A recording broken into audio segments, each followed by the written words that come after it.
This afternoon on Boston 25, the Red Sox will face the Toronto Blue Jays in Grapefruit League play. David Price to make his spring training debut here at JetBlue. Hi, everybody. Great to have you with us in sunny Florida. Dave O'Brien alongside my partner, Steve Lyons. Garen Austin joining us in just a couple of moments. Hope you've dug out of the latest snowstorm and you're all set there. David Price on the hill today, Steve. And the last time we saw this guy is going to be a gigantic piece of the Red Sox season to come. He was dealing in the postseason. He was brilliant, wasn't he? Coming out of the bullpen, a situation for him that was a little bit different, but he got it done. 6 2/3 innings. He didn't give up any runs. He looked like the old David Price. Obviously, he's going to be a starter. It's amazing that this is his first start of the spring. He was supposed to make one. It got rained out. He has faced hitters down at the minor leagues. He's done bullpen sessions, so he's ready to go. All right, so Price today. We'll see how far David goes in the ballgame. Mookie Betts is in the lineup. Had a big RBI hit yesterday in the victory over the Minnesota Twins. The leadoff man for the Boston Red Sox, trying to add to that home run total as well. Red Sox taking on the Toronto Blue Jays. Here from spring training, coming your way in just a moment. Live.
As well. Well, yesterday was a very big day for Stephen Wright. I've got the details on his progress, and I caught up with Eduardo Nunez, and he talked to me about how challenging the offseason was for him. And Blake Swihart continues to impress, and he told me why this year's camp feels different for him.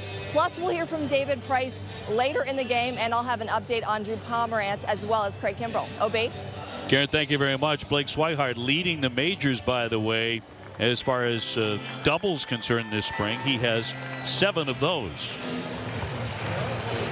And the Red Sox taking the field here for a ball game against the Toronto Blue Jays, who started off really rough last season, going 1-9 out of the gate. Let's give you a look at the starting lineup for Toronto today.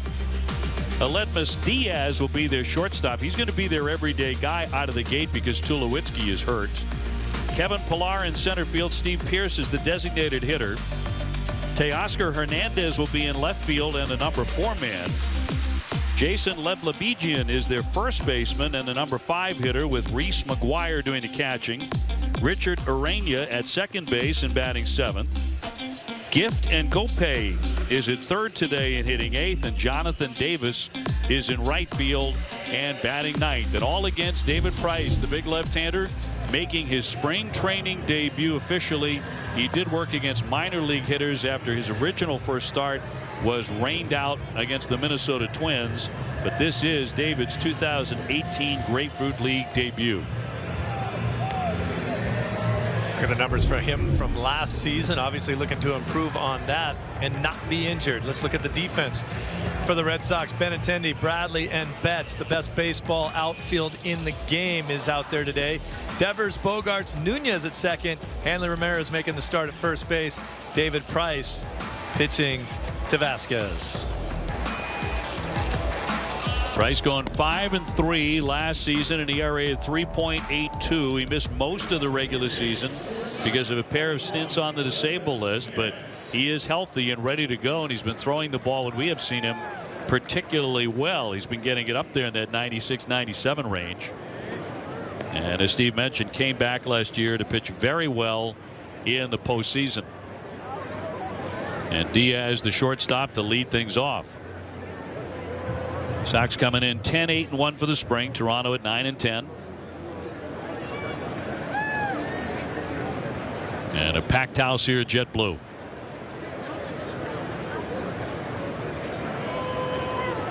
And the veteran left-hander's first offering today. We are underway. Toronto brings in a team today that you need an all-star international pronunciation guide to watch this club play. Sure do. Not exactly a bunch of regulars. They've brought a few of their top prospects to JetBlue, but the two best that they have in their system, two of the very best in the entire minor leagues, are Vladimir Guerrero Jr. and Bo Bichette, sons of Vladimir and Dante, former Major League stars. They did not make the trip. Struck him out, and he did it on 3 pitches to sit down Diaz, 1 away. Well, nothing fancy from David Price right there, just coming right at Diaz. And watch location here. He didn't think it was a strike. It was down and away. Perfect pitch for strike 3.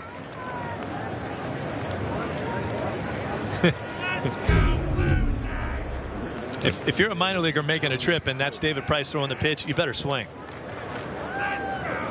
So Diaz pulled it back maybe a half an inch there or so and got the call on the corner. Here's Pilar now. The everyday center fielder goes after the very first pitch and skies one to Hanley Ramirez into foul ground.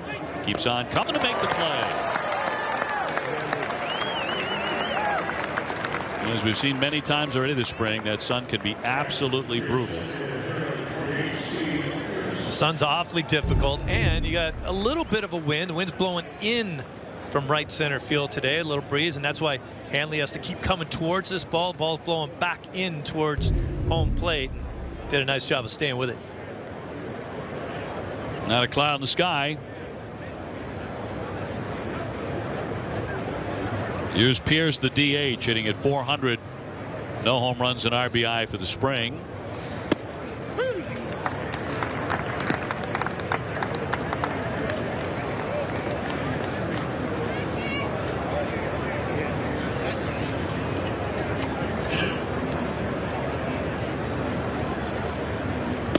Just flashed you the numbers from Steve Pierce. Not really the numbers that the Toronto Blue Jays were expecting out of him after coming over from Baltimore. As you talked about, Dave, these guys were so banged up last year. They had so many injuries, just too difficult to recover from. Well, that one disappeared. 1 and 2. Teoscar Hernandez on deck. Yeah, they went 1 and 9 to start their season last April and never recovered.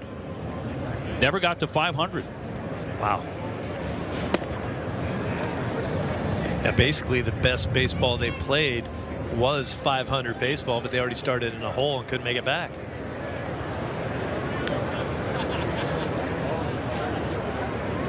Price looking to make it a 1-2-3 top of the first. And a 2-2. A weak dribbler. David Price will handle this, and he looks very sharp right away. Gets him quickly. 1-2-3 after a half inning. No score. Sox coming up. Protect the plate now, Scotty. We've got a lot going on this spring.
couple of home runs. He's at third. Nunez at second. Jackie Bradley in center. And Christian Vasquez doing the catching against the southpaw Baruki. Comes in no wins, no losses. ERA of 10.13. And he's among their top prospects, but he will not be with the big league club on opening day when they start against the Yankees.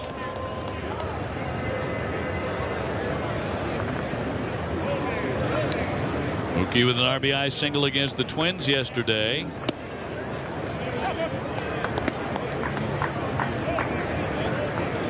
Red Sox owner John Henry in the house today. On a crystal clear afternoon at JetBlue and inside on bets.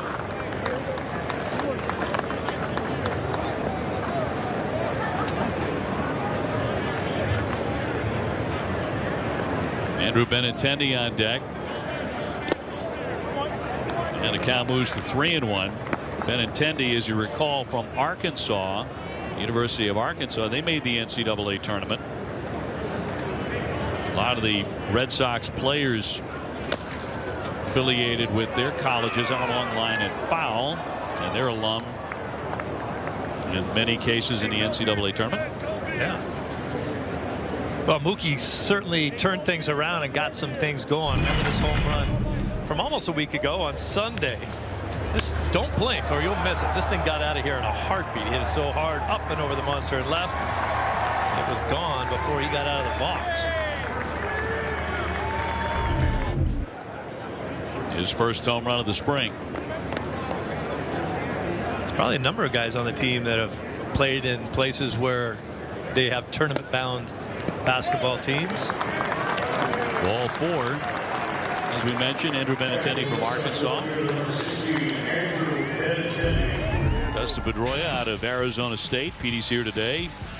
Deb Marrero went there as well. There's your defense for the Toronto Blue Jays. Hernandez, Pilar, and Davis in the outfield. And Gope, Diaz, Urena, and Leblebijian at first base. There you go. I said it 100 times in my mind before spitting it out and still couldn't do it.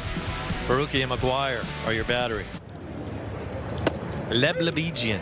Good. Well done. Well, you know, after messing it up. It's spring training. You're allowed. Was anchoring the news a long time ago, and Yevgeny Kafelnikov was a name that I messed up a few times, and now I will never forget it for the rest of my life. Oh, you sound smooth on that. Torch fouled by Benintendi. Benny hitting .435 with 2 home runs. Doing hockey highlights wasn't that much fun. I'll bet.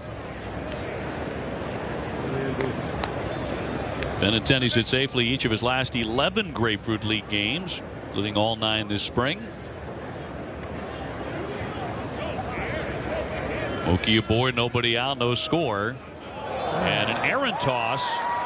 Leblebijian could not get to it. Down to second, Mookie Betts. And now he's going to take off for third. How alert is he? And safely into third base.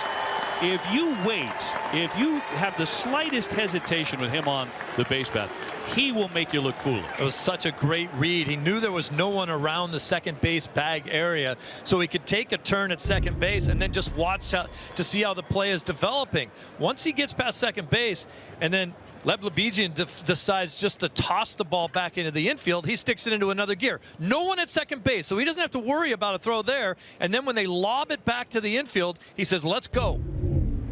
That is amazing baseball. Great instincts from a kid who knows how to do it. So now Benintendi can make an out. He can hit a little ground ball to second base and bring in the run, and the Red Sox will have the lead. It's actually exactly what Alex Cora has been talking about. Being aggressive, smart on the bases.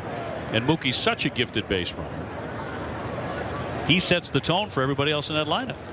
And you know what? They'll make some mistakes. That one ripped to right field. Davis racing back. Back he goes off his glove.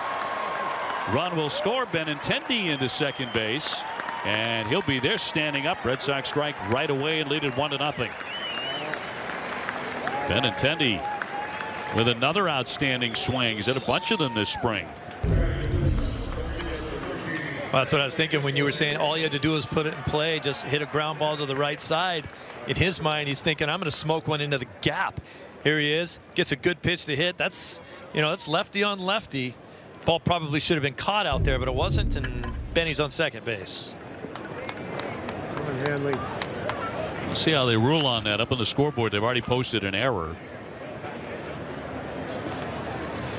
Yeah, but as you and I know, the two differing scoreboards out there, sometimes they have differing opinions. You know what the error was? The error was on the toss by the pitcher. That's what it was. So that'll be a double for Benintendi and bring in that run. Hanley at 240 with a homer and 2 runs batted in. It's been said of Barucki that he is possibly a healthy season away from being in their rotation at the major league level. Very highly thought of, and that the left-hander is their most polished pitcher in a minor league system for Toronto. He's had a rough go of it down here in the spring. That didn't help him right there with the play. He didn't help himself with the bad toss at first base, but ERA of over 10 so far in spring training. Run in, Benintendi at second.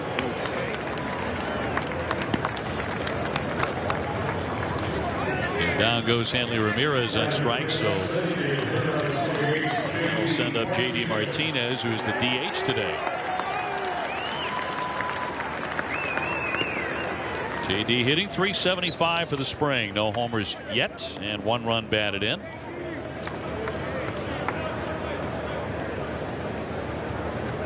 He's gone to right field frequently in the early going. I mean, that's, to me, in the times that I've really had the opportunity to watch Martinez hit, that's where his power zone is, into right center.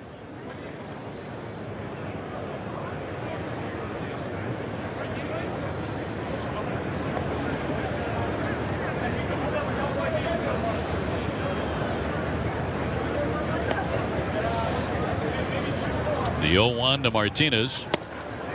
I think everyone's doing the same thing, kind of enjoying the base hits if you're a Sox fan from J.D. Martinez and how he's looked at the plate, but waiting for that first big swing of the spring, the one that goes 450. Yeah, he hit one a ton yesterday, but right in the teeth of a strong wind. It was caught at the warning track by the outfield of the Twins in yesterday's game.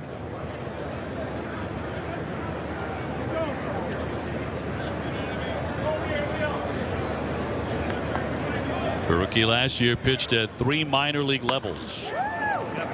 He goes to the right side here. Urania. Not a great throw, but in time to get him at first base. He held the bag. Benintendi down to third. And with that, 2 down for Xander Bogaerts. The ace of the staff for Toronto is certainly Marcus Stroman. He's had inflammation in the shoulder and will not be ready, the Blue Jays say, for opening day against the Yankees. But he is going to pitch on Saturday, we're told. So starting to begin that process of getting ready, but he's had inflammation in that shoulder. Not good news for Toronto. And shoulders are different than elbows. I mean, they figured out the elbow. The Tommy John works great. Guys come back from Tommy John and can be better than they were before. Shoulders, not so much. Just haven't quite figured out how to do a great shoulder surgery and have guys come back. They just don't. A very slow process, painfully slow. Xander's had a really nice spring. 429 with the 1 home run. Looking to pick up his 4th RBI in the Grapefruit League.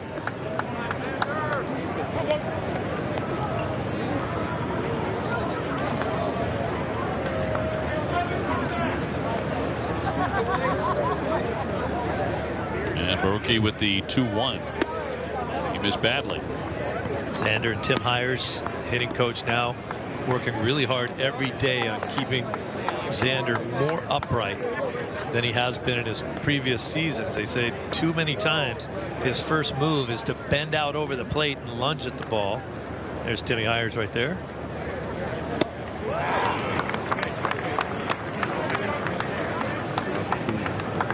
Really trying to keep his hips underneath him and work from behind the baseball.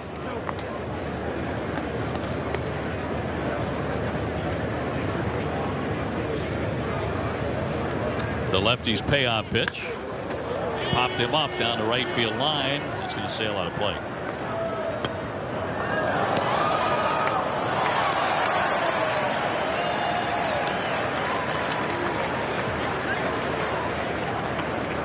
Rafael Devers would be next. Red Sox capitalizing on some rather dazzling base running by Mookie Betts.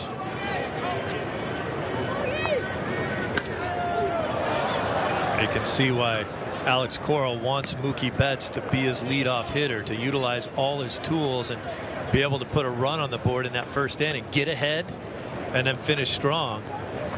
Sometimes you wonder how many more RBIs you're losing because he's such a good hitter too. Back-to-back seasons with more than 100 RBIs. Alex is going to be all about getting that early lead, getting the first run on the board. Odds are way in your favor statistically. If you can do that, in play to short, and Diaz gobbles it to retire the side. But the Red Sox get out in front 1-0. Betts and then Benintendi. For 50 years, Alfredo Aiello Italian Foods.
He was focusing on his mechanics and trusting his knee again. He said he's not where he wants to be, but he is getting better, and that he hasn't even looked at a timetable or thought about getting into a game. He's just focusing on winning the day, and yesterday was a win. And OB Steve Alex Cora said the next step for him will be a 3-inning live BP, and that could be this weekend. All right, good news. Big step forward there for Steven without question. Knuckleballer trying to get back into that rotation. David Price zipped through the first inning. And now gets Hernandez, Leblebijian, and McGuire. You know, their 5 to 4 to 3 double play is going to be a lot of fun. It'll take a half an hour just to complete it. Be well into the commercial break. Hernandez 357 with 3 home runs. He's had an excellent spring.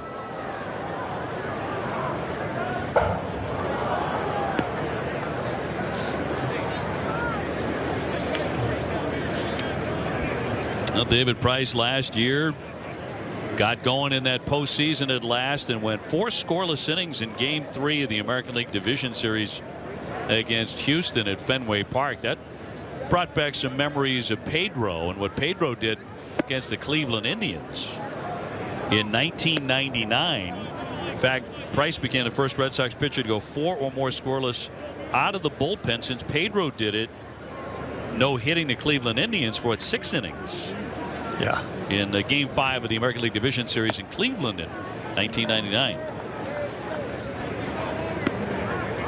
Showed signs of the David Price of old, no question.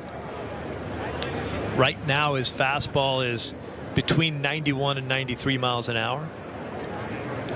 He's already shown an excellent changeup.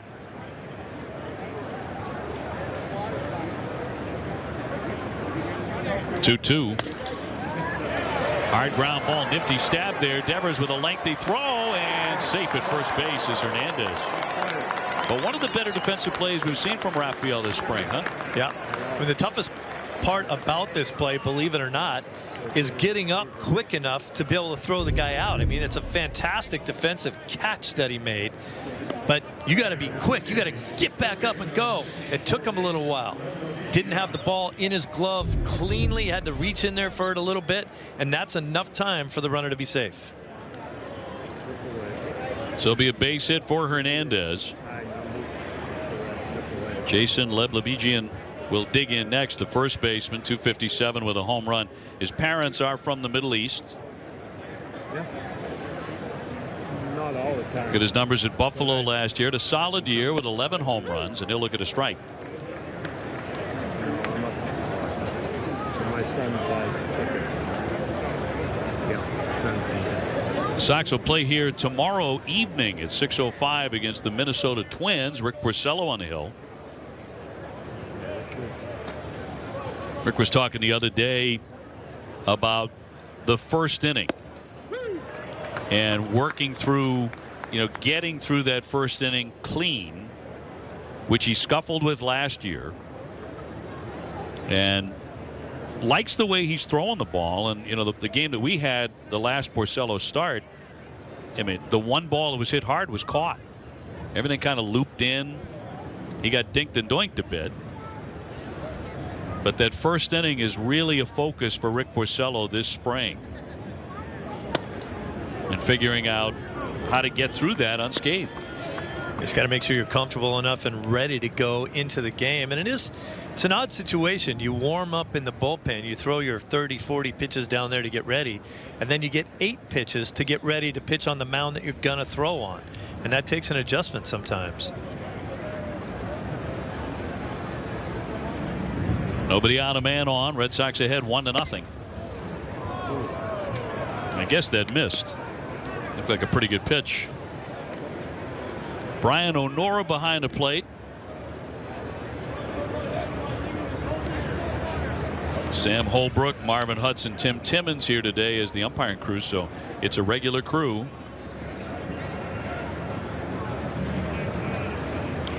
Hernandez on at first. Fouled away at the plate. One thing we're going to take a look at today is some of the new speed up rules that the minor leagues are going to be experimenting with this season. And another one where a pitch clock comes into play, and a fascinating attempt to speed up extra inning games by the minor leagues. This is a rule that's going to be used during the regular season in the minors. We'll talk about that today. Here comes the 2-2 again, and that'll miss inside, a full count. Leblebijian. So here are the pace of play rule changes in the minors now. All minor league innings past 9 will begin with a runner on second base. Now they're going to experiment with mound visits as well. Got a piece to hang in there. What do you think? Yeah, you digest that one for a second, right? And double and triple A games will have 15-second pitch clocks when the bases are empty, 20 seconds with men on base. So going to a 15-second pitch clock. Got to deliver it in 15 seconds. I like that. Nothing to wait for. The first one there, though, where you're sticking a guy on second base because it's extra innings. I mean, it's not bear league softball. It's supposed to still be baseball, isn't it? Or what are we doing? Where does that come from? It doesn't seem like baseball people are making the baseball decisions. Runner goes and is inside. The chuck down to second base won't matter because that is ball 4. So that'll put runners on at first and second for Toronto with Reese McGuire coming up. Dave, so far in this game, where Price is having a little bit of trouble is getting in on the right-handed hitters. He's missing off the plate inside. He's not able to throw that ball in the location where he really wants it, and he's getting behind. Same pitch right here. Watch where he's trying to go in there, misses inside. It's a really hard throw for Vasquez, even though it was ball 4. It didn't matter.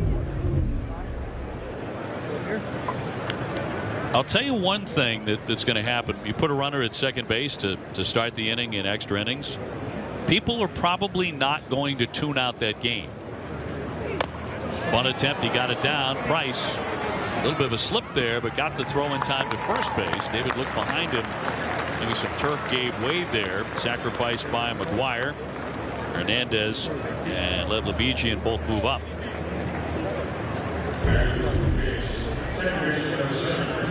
Hey, a little fundamental baseball right there, dropping a bunt down. Watch David slip just a little bit there with that left foot. The cleat didn't get all the way down into the grass, and luckily is no growing pole or anything like that on a slip.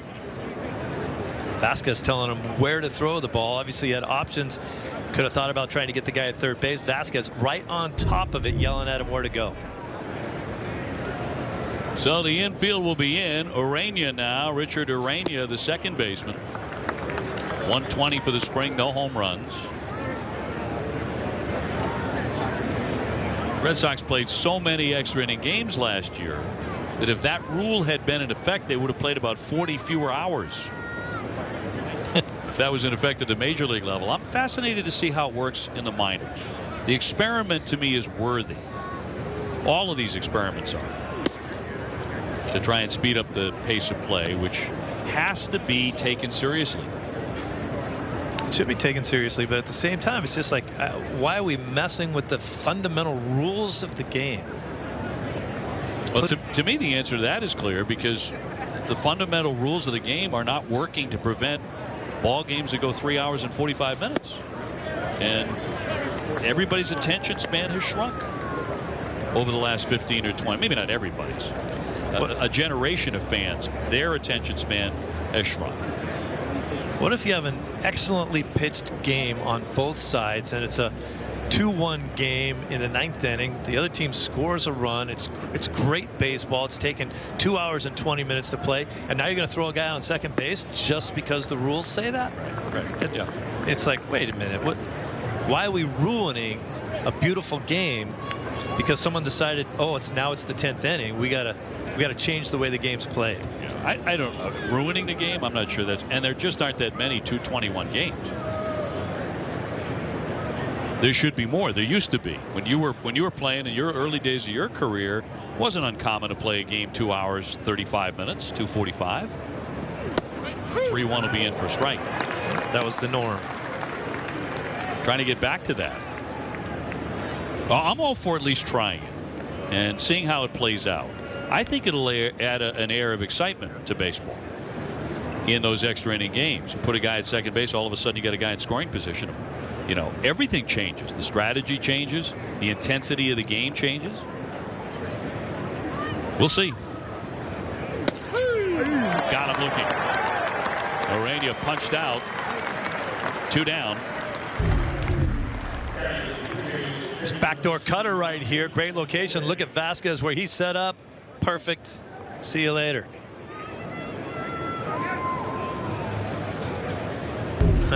He was trying to talk him into a walk. Strikeout number 2 for Price. Gift and Gopay, who's the third baseman today for Toronto, born in South Africa. Only player in the big leagues from South Africa. About 5'8". And he ropes that one. Benintendi with a leaping play, and he hung on. He juggled it a little bit. He got off of the crack of the bat and saved a couple of runs with an outstanding catch.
Bottom of the second, Red Sox leading Toronto 1-0. More snow is on the way. Yes, you heard me right. Boston 25. Chief meteorologist Kevin Lemanowitz is tracking another storm moving in beginning next week. Tonight at 10 on Boston 25 News. Another storm on the way. I get home for a couple of days, and when I left my driveway yesterday, there was about 16 inches of snow. Did you get out there and plow any or shovel any of it? I shoveled and shoveled and shoveled. That's all I did. And if you believe that, time to invest in a little snowplow. Pop to center. Pilar looking up into the sun, one of the better defenders in all the big leagues, and he hauls it in to set down Rafael Devers.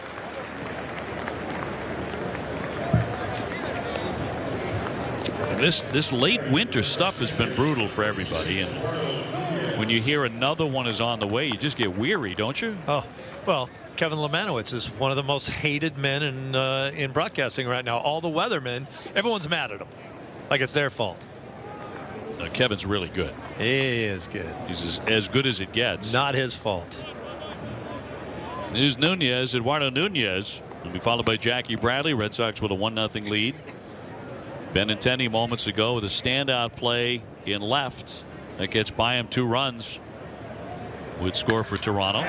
Scalded to center. Pilar will make the play on the sinking liner. 2 down. And why this was such a difficult catch, Dave, is that Benny wasn't really jumping for the ball. He's leaping for it to try to get closer to the fly of the baseball. It wasn't like it was going to be over his head. He had to get closer to where it was going to land, and so it was a leap. That's a hard play to make. There's a difference between leaping and jumping, right? Jackie Bradley, 238, no homers yet for JBJ. Not getting much help from the wind today. It's very quiet at the moment.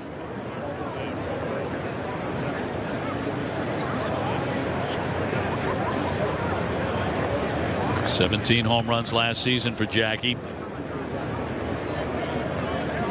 He has been pretty open about this. He said, I want to be less streaky as a hitter. Even it out, be more consistent without the dips and the mountains and the valleys." Not sure how you work on that exactly, but just become a more consistent everyday player.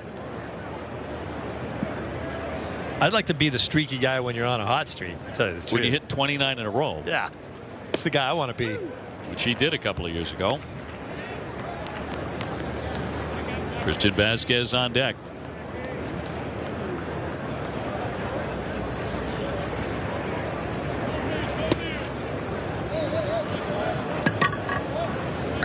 Well, Dave, too, back to the conversation there about what's going on in the minor leagues. As you well know, a lot of the things that they try in the minor leagues eventually find their way to the major league level. Well, that's why I think fans need to take it seriously. And as we throw these out, these proposals and indeed rules changes that they're going to try, it doesn't mean that they're going to stick with them if they fail. But certainly that's where baseball is moving. The use of a pitch clock, I think, is coming next year at the major league level. To go to 15 seconds, when there are no men on base. We'll see how that works, and if it truly speeds up the game. Check it, a ground ball. That's foul. 3-2 on Bradley.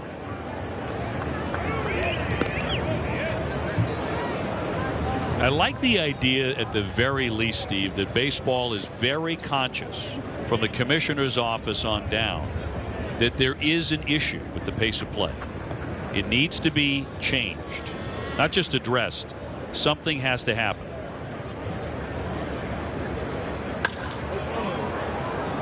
Popped into left center. Pilar on the move. And will drop the ball. Bradley will be held at first base. We're not going to see that again in 100 years. Not from one of the best center fielders in the game. This was strange because Pilar should have probably yielded. He calls off his left fielder, cuts right in front of him to take the ball. Center fielder has that right. Whenever he says, I want it, he can take anything he wants. But, Dave, easier playing left field, don't you think? Sure. Hernandez got a little close. Here he is. As soon as he puts his hand out, he's yelling at him, I got it, I got it. Hernandez is trying to back out of there. He probably should have just let Hernandez take it. So the Blue Jays commit their second error. Brings up Christian Vasquez. 333 for Vasquez. No homers and RBI. Will be the Red Sox #1 receiver. After hitting .290 last year in 99 games, was so consistent with the bat. Snap toss. Not in time to get Jackie Bradley.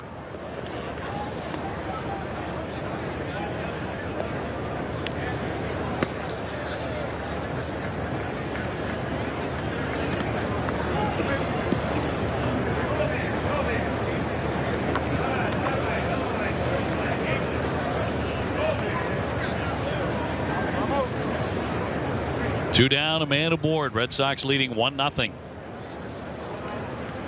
Toronto opens up against the New York Yankees in 2 weeks. Opening day 2 weeks from today. Red Sox open up at Tampa Bay. Then go to Miami and then get home on April 5th against the Rays at Fenway.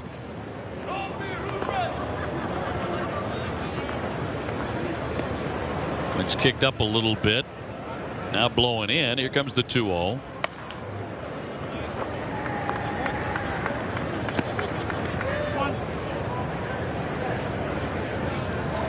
Talking about extra innings and the new rule in the minor leagues this year. The Red Sox and the Blue Jays went to extra innings 3 times last season. Red Sox won all 3. They were amazing in extra inning games. Red Sox won in 11 in June in Toronto, then won at Fenway in July in 15 and in September in 19. That one tagged. Way back it goes. And that ball is out of here. Vasquez connecting down the line. Christian Vasquez with his first home run of the spring. Red Sox capitalize, now on top 3-0.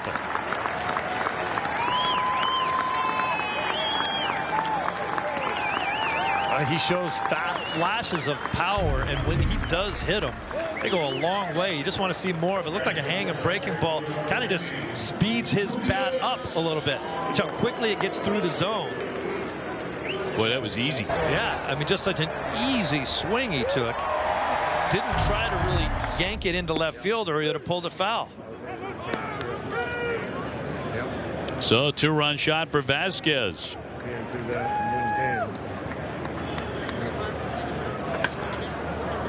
Mookie Betts walked and scored in the first inning, helped along by a throwing error by Baruki, the pitcher.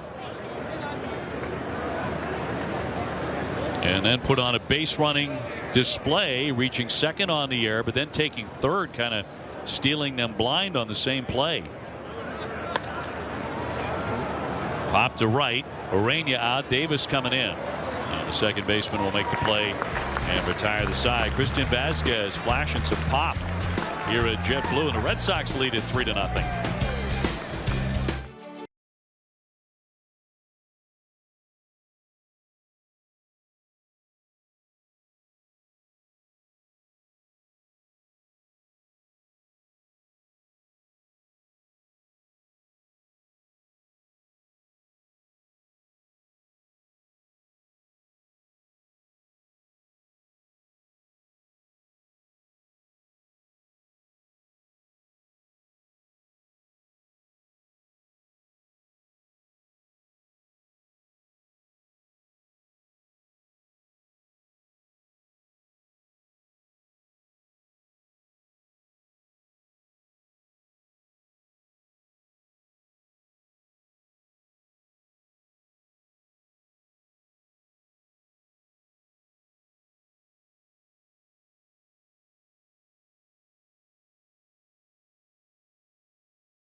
Top half of the third inning to get underway. Red Sox with a 3-0 lead. Christian Vasquez ripping one down the left field line and gone.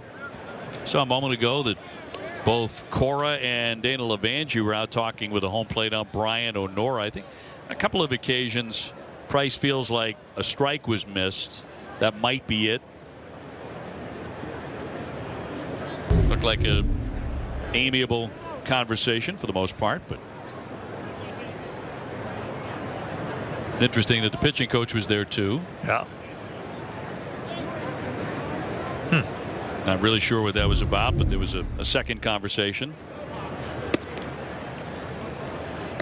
Jonathan Davis leading off. Doesn't count as 2 trips to the mound, though. Does not count as a trip. Davis, Diaz, Pilar here for Toronto.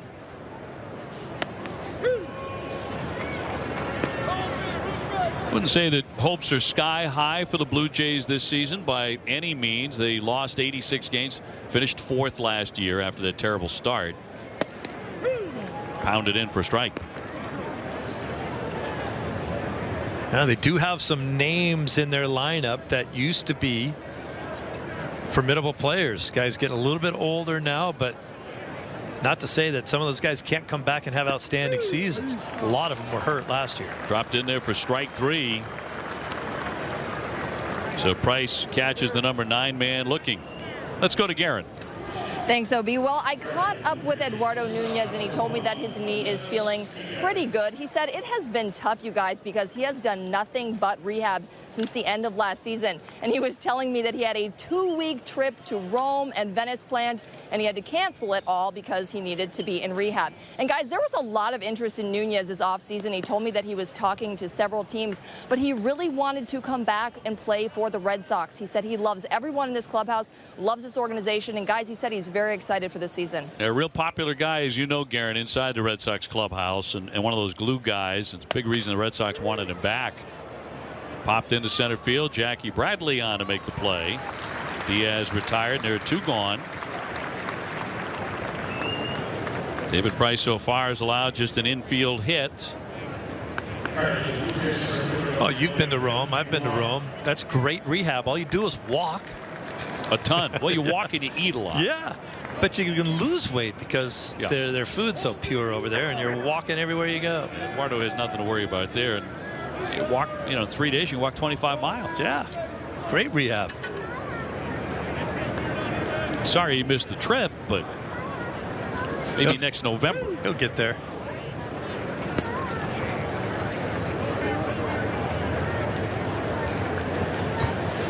OB, I also had to cancel my trip to Rome this offseason, so I have to live vicariously through your stories. Yeah, it bore you to death, I know, but thanks for listening. I appreciate it. Big swing and a miss by Pilar, who's 0 for 1. He's pop foul to first.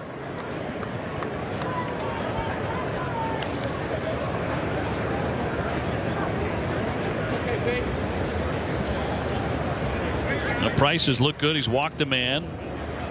Got out of the second inning unscathed because of the outstanding defensive play by Benintendi. Made a leaping catch on a line drive deep to left. 0-2. Fly ball right field. Mookie Betts. Time to get on back and makes the play. And Price gets them 1, 2, 3.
third coming your way. Red Sox had 3-0. And next Thursday is the last Thursday afternoon spring training game. Just like today's game, it'll be exclusively on Boston 25 inside the Boston market. Outside the market, games will be on Nesson. Next Thursday at 1, Red Sox take on division rival the Baltimore Orioles at Ed Smith Stadium, which is Steve's favorite. Boston TV market includes the Worcester area and all of southern New Hampshire. Ed Smith, considered one of the most beautiful spring training facilities in all of baseball. In fact, it's been ranked #1. Not sure who did the rankings, but indeed it has. Sounds like you disagree. Kind of like where we're sitting right now. Tough to argue with that.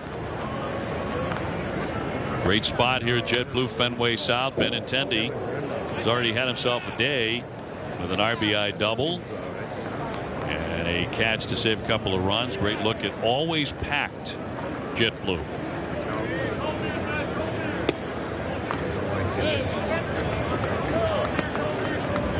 Always packed is an understatement almost, huh? They have never not had a sellout.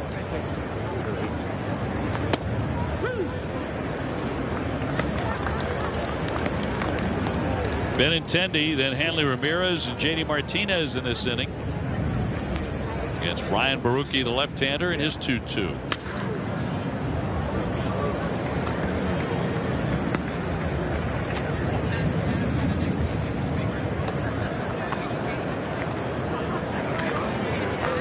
He didn't win an arbitration. No, he didn't. No, he didn't. Popped up sky high. McGuire, the catcher, flipping the helmet and dips down to make the play.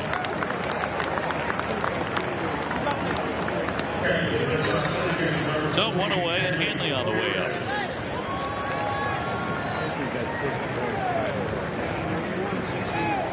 Yeah. Talking about those extra inning games against Toronto, Hanley Ramirez accounted for the winning RBI against the Jays twice in those extra inning games. Once on a home run, the other on a base hit. He's the only Red Sox player since at least 1930 with multiple walk-off RBIs in the 15th inning or later in a single season. He was tired of playing, so let's get this over with. Did it himself. Yeah, you know, that's what he gets paid for. I mean, he's a guy who's supposed to drive in runs when they're out there, especially when they count big time. Prides himself on that.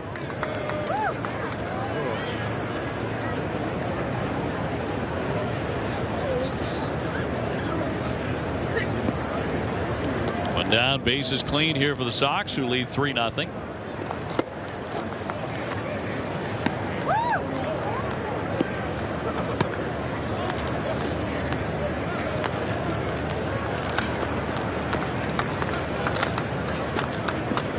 Came down on the flight last night back from Boston. I got away for a couple of days just to see the snow.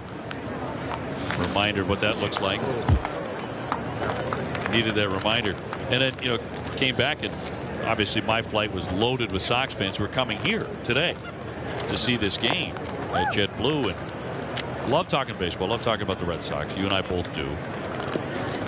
And so many different opinions about the lineup, how the lineup should look. Everybody seems to have a different opinion.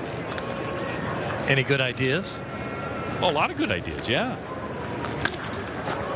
Yeah, I was a little bit surprised at how much support there was for Mookie leading off. Well, he's just such a dynamic player. You know, the rare combination of power and speed. You have to decide where you want to use it. And there's no question that the philosophy that Alex Cora has come in here with is score first. And so he's going to use his speed and power at the top of that lineup to do the damage wherever it is, to get the game started with it. But I didn't know how fans felt about him. This was obviously an informal survey, talking with folks about their own ideas. I thought maybe a lot more people would be, hey, you got to hit him lower in that lineup, in the power positions in the lineup, third or fourth, because of the damage he can do there. But a lot more support for that leadoff idea than I envisioned. What do you think? Ball 4. I've always liked the idea. I thought it was a smart move from the get-go. because of exactly what you said. You have a chance to be up 1-0. Well, when we first got down here, they said, show us what your lineup would be. And this is what you went with. I was interchangeable there with Bogarts and Devers, depending on which guy's the hottest or where you want to put that pressure of being behind Martinez. But yeah, something like that looks pretty good, doesn't it? Should score runs. More than last year. Last year was a struggle to do that. Well, that's going to be the day for Baruki. And this is going to be Luis Santos coming into the ball game. He'll be the new pitcher. We'll take the break and be back with more from JetBlue in just a moment.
Well, terrific day here at Fenway South. Red Sox had the lead on Toronto 3-0. The new pitcher in the game for the Blue Jays, right-hander Luis Santos, pitched in the minors as a starter and out of the bullpen a little bit last year for Toronto, where he went 0-1 with an ERA of 2.70. That was just 10 appearances. It's his 7th inning of work down here in spring training and has not been scored upon. So he's getting it done. Brought in to take on J.D. Martinez, who's grounded to second, 0 for 1 today. They stacked 3 men on the left side. And one thing we have talked a lot about with J.D. in the games that we've had where he has been in the lineup, his ability to go to right field when they do overshift has been impressive. Yeah, and it's a weird shift too. They shift on the infield and yet don't shift at all in the outfield. They play in slightly the other way in the outfield.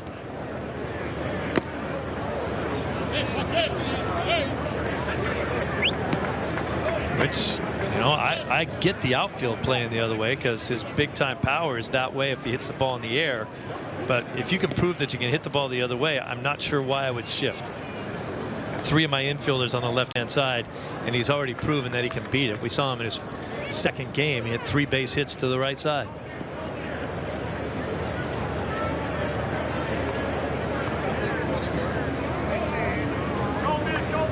(2-1).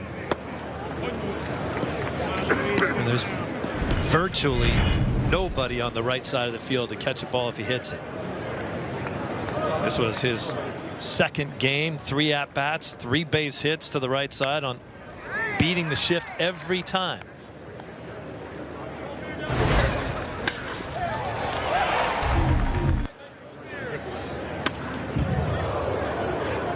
And Ramirez on at first base. Hanley did not look thrilled to be taking ball 4 a moment ago. Might be a little bit confused about the strike zone today of Brian O'Nora.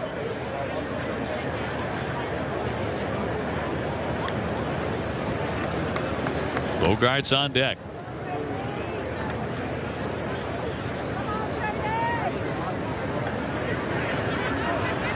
Santos with a 2-2. And a breaking ball that misses. You know, Santos is one of those guys. He got a little taste, got called up in September of last season, threw the ball really well with an ERA of under 3. You don't know what the plans are for him this season, but you know he doesn't want to go back to the minor leagues. He's pitched well here in spring training. Hanley takes off on the 3-2, and Martinez got a piece.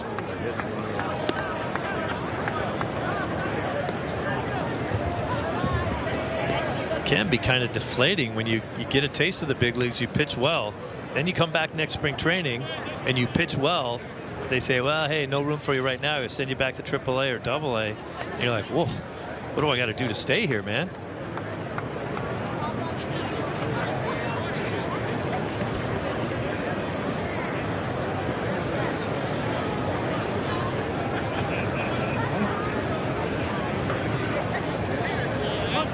Again, Hanley on the move, and again a foul back by Martinez.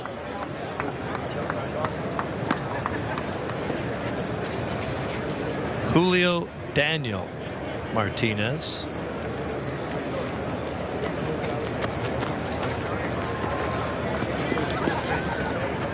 JD 6'3", about 220. Born in Miami, makes his home in Fort Lauderdale. I know we're gonna put Garen on a search down there. I know she's gonna try to figure out why JD Martinez and his JD is actually on his back. Nobody else's first initials are on their back at all. Rope toward left, and that's down for a base hit, maybe extra bases. Hanley taking off for third base.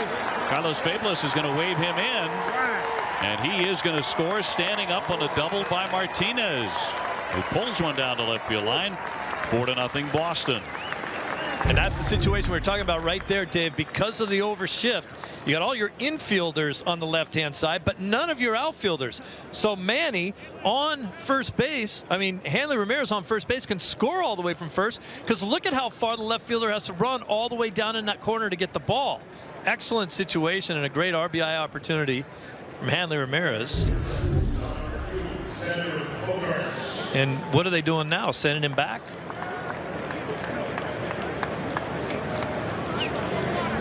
Yeah, it's a ground rule double, so take that run away.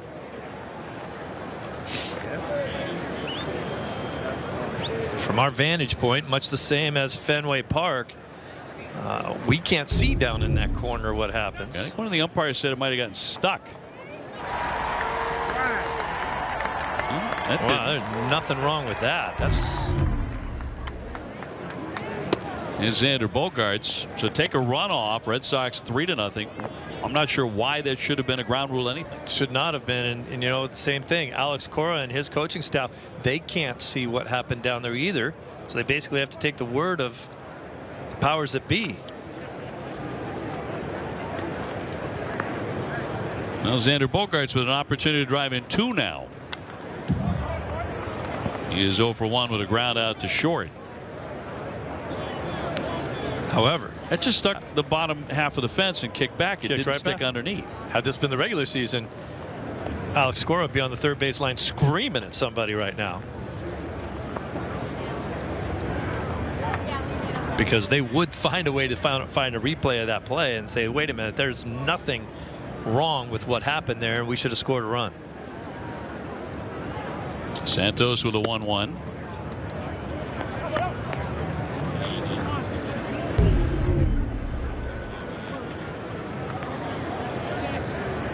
It's just a clean double. What on earth? I mean, it didn't stick. Nope, not at all. And the outfielder Hernandez never indicated he couldn't find it. 2-1.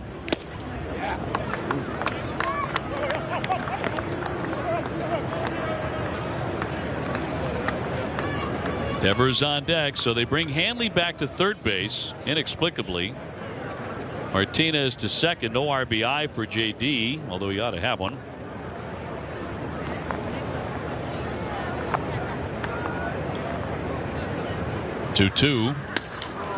Nice. Fly to center field, driving back. Pilar still back. He is there to make the play. Hanley will tag.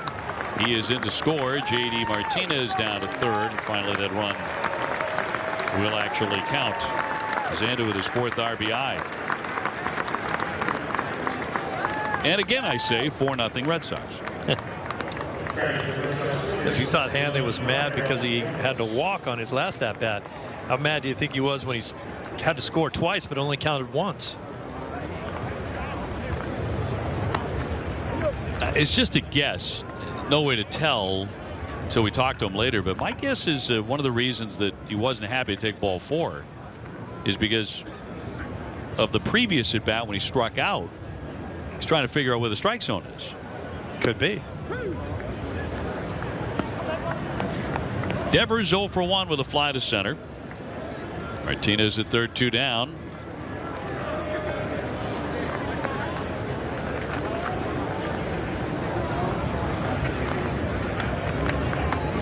Ten home runs, 30 RBIs in very little time last year.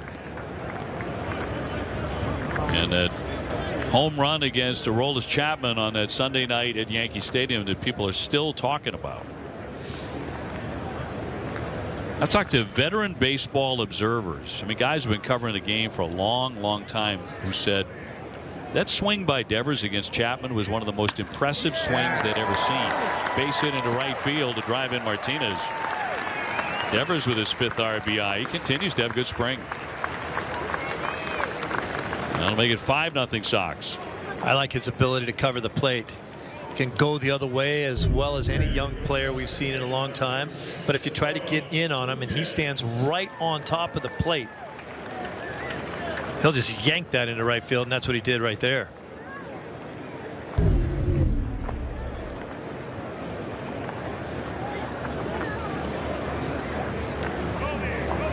So a 2-out RBI hit for Rafael Devers will send up Nunez, who hit the ball hard first time up. He lined to center. And it was caught by Pilar. Nunez batting 7th in this lineup.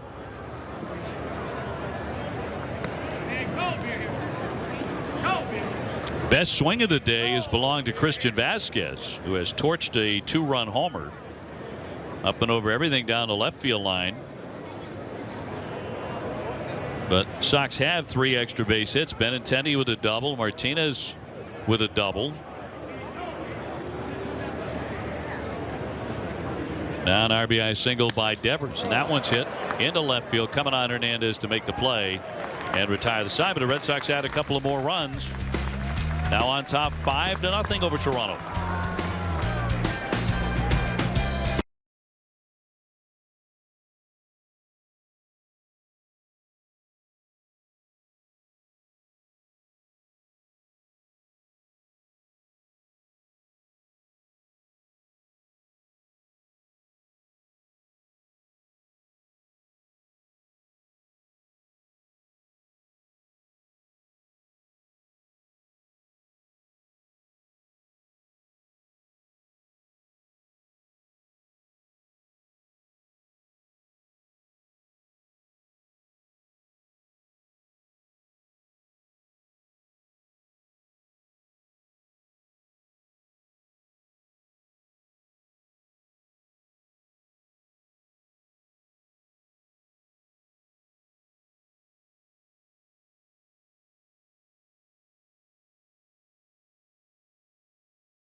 And top 4th coming your way. Red Sox leading Toronto here 5-0. Quite an unusual call by the umpire, Tim Timmons. So you're looking at Brian Honora, the home plate umpire there, but ruling a ground rule double. I guess they're indicating the ball stuck underneath the padding here, which it did not. And not only that, but Hernandez never gave the universal signal that he could not find the ball. He could not dig it out of there. And not only did the Red Sox third base coach Carlos Fablas talk to the umpire about it, Toronto's first base coach was talking about it as well.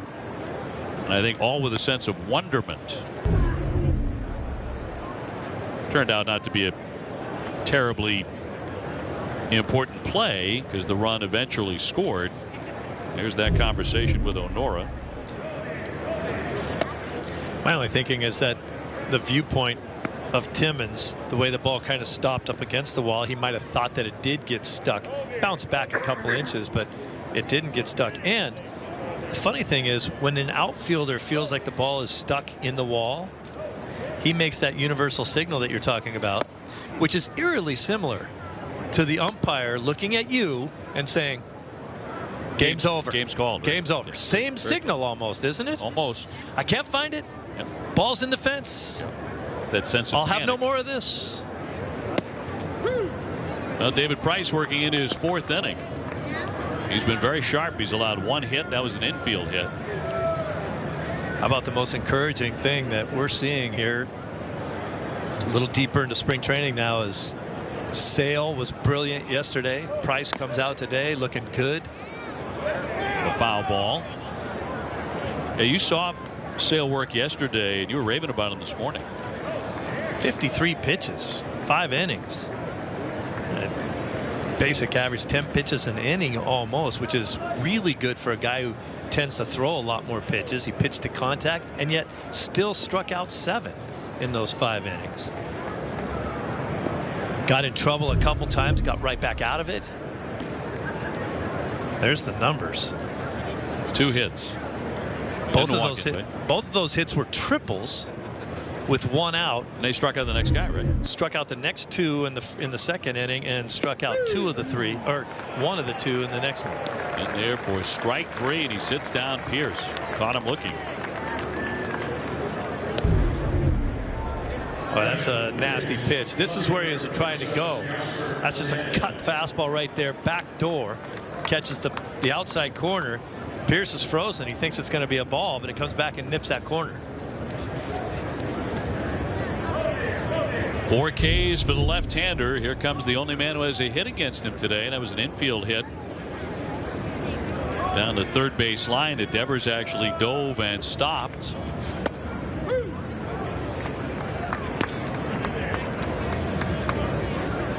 David Price had a full healthy season in 2016, in which he went 17-9 with an ERA of 3.99, and he led the majors in innings pitched with 230.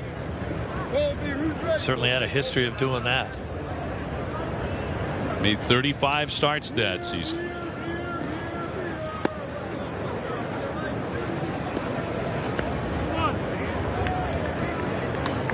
Lebejian on deck. I'm still waiting for that third to second to first double play by the Blue Jays. I want to hear the big league call. Sure. Started by Ngope. 2-1. That one eats him up. Nasty pitch. 2-2.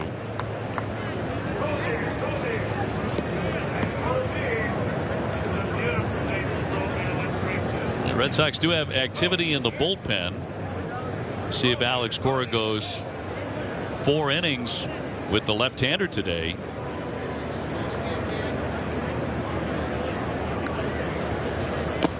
And a breaking ball swatted at and missed. He struck him out. Back-to-back Ks by Price. Got a lot of weapons today, and when you know he's throwing that cutter up around 93 and you can throw this breaking ball right here, just big curveball, outer half in the dirt.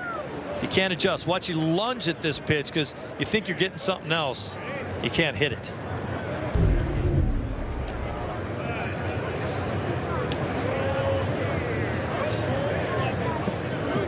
So 2 down.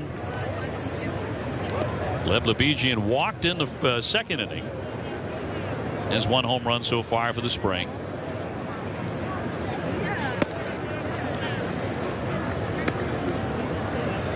Now Price got him 1-2-3 in the first inning. Gave up a base hit and a walk in the second inning, but got out of that. 1-2-3 they went in the third.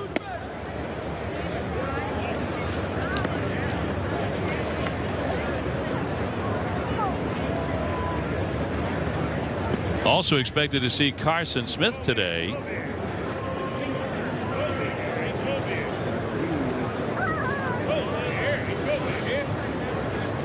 And the man of many faces, Joe Kelly.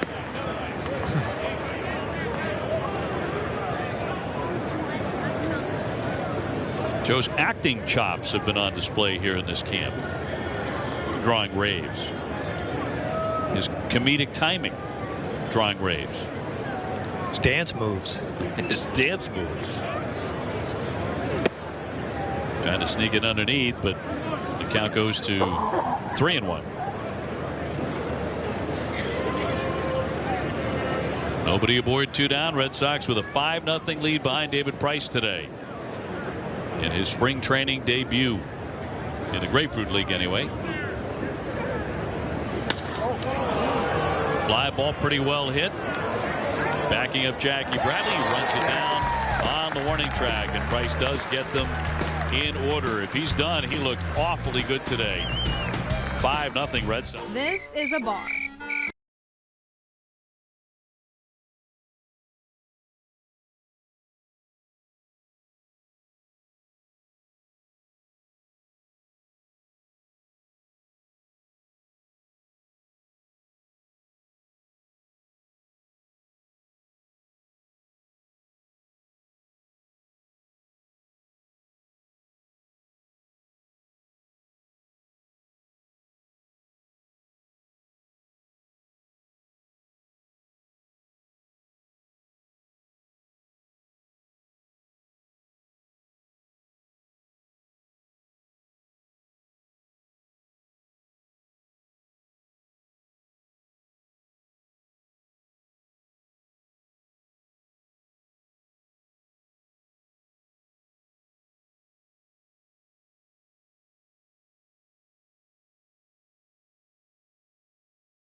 The bottom half of the 4th inning. And before you head out the door in the morning, make sure you watch Boston 25 Morning News. They'll tell you what's happening where you live, and you'll get weather and traffic every day, every 10 minutes. Everything you need to start your day off right on Boston 25 Morning News, 4 to 10 a.m.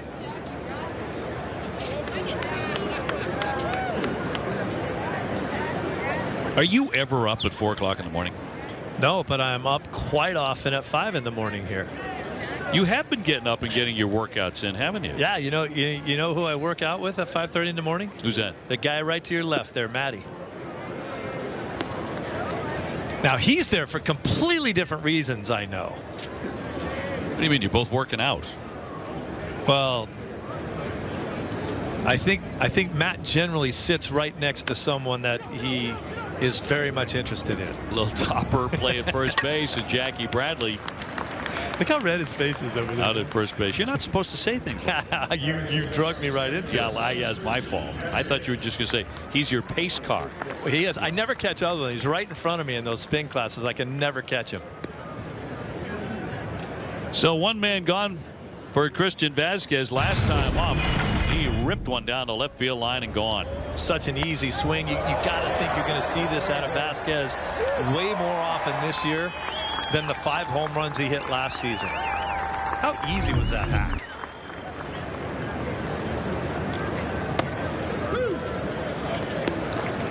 I think you're right about that, and I think he's going to get more at bats. Given what he did offensively last year, he can grow on that. But there's some pop in that bat when he's hit home runs, and that was another case in point. When he's hit them in a regular season, you know, there are no doubters. He crushes them. Just way back. And you got to figure you're going to see more of that out of him. Hey, let's face it, you know, he has struggled with injuries, and it takes catchers longer to develop as hitters, especially when you're known as a defensive catcher, and that's what you take the most pride in. It takes those guys a few more years to really settle into being good hitters at the major league level because of all the other responsibility they have.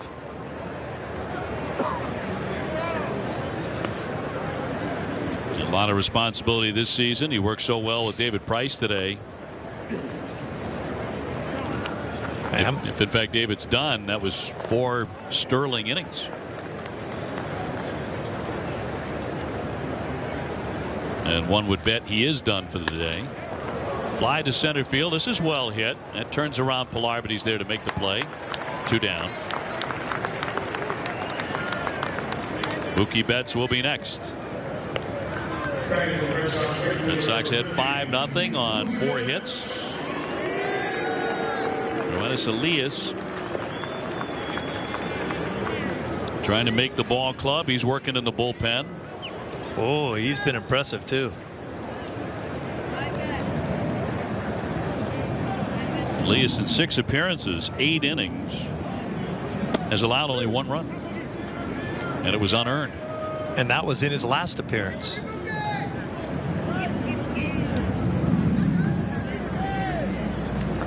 Mookie with a walk and a run. Some daring do on the bases to produce that run in the first inning. Some help from Andrew Benintendi, who laced a double to bring him in. But Mookie had gone all the way to third on the misfire by the pitcher trying to pick him at first base. Mookie just flat stole another 90 feet from the pitcher on the same play.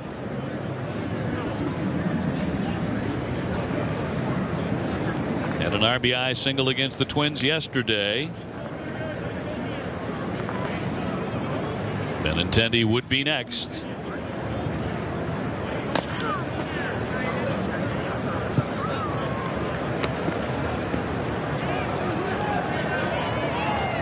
We'll see if the RBI totals continue, you know, up into the hundreds again this year for Mookie Betts as a leadoff man.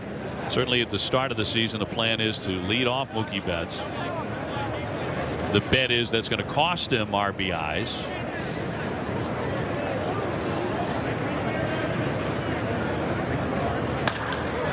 Ropes that one to left. That's going to get to the wall quickly. And Mookie's going to get quickly to second base. And a stand-up double. He jumped on that pitch. Well, you know, 25% of his at-bats all year long will be coming up with nobody on base. So if he's going to get an RBI, he'll have to drive himself in. That's just a pitch up in the zone, middle in. That's his happy spot. You can't throw that pitch to Mookie Betts and not expect to get hit.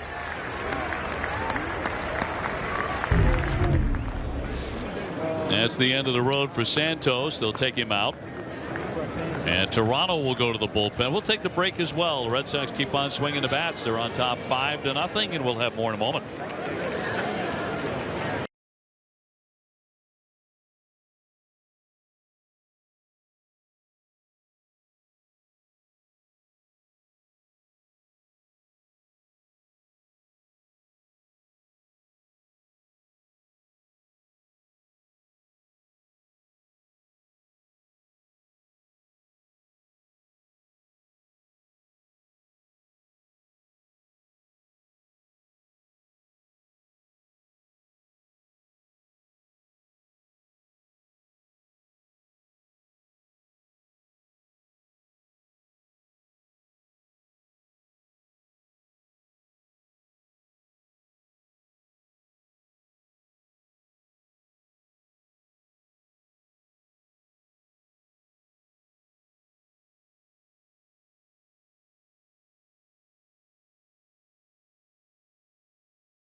His 3 doubles and a home run to this point. Mookie Betts with the last of those against Santos.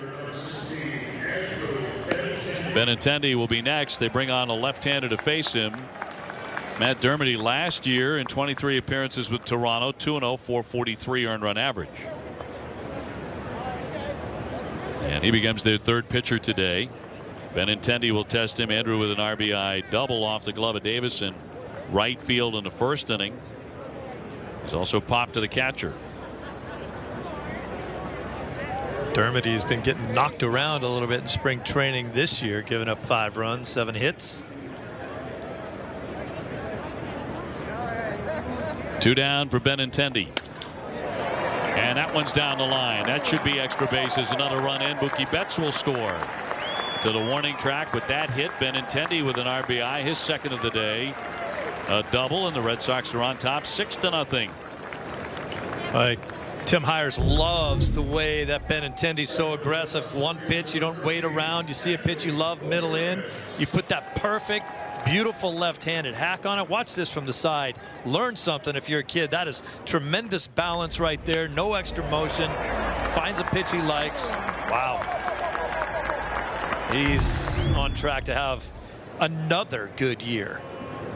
Last year was pretty darn good for the rookie.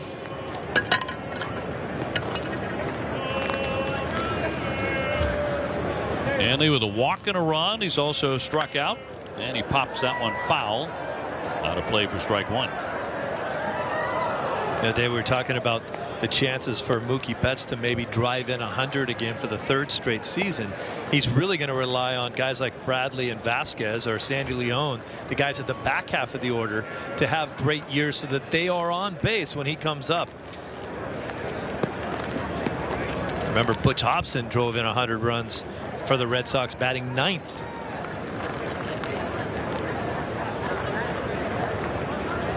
Dermody's 0-1.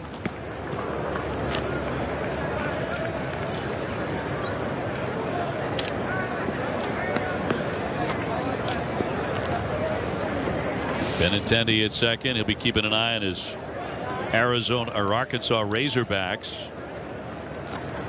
Steve Selski in camp. He went to Arizona. So did Dan Butler. Their program in some turmoil right now. A lot of programs are college basketball.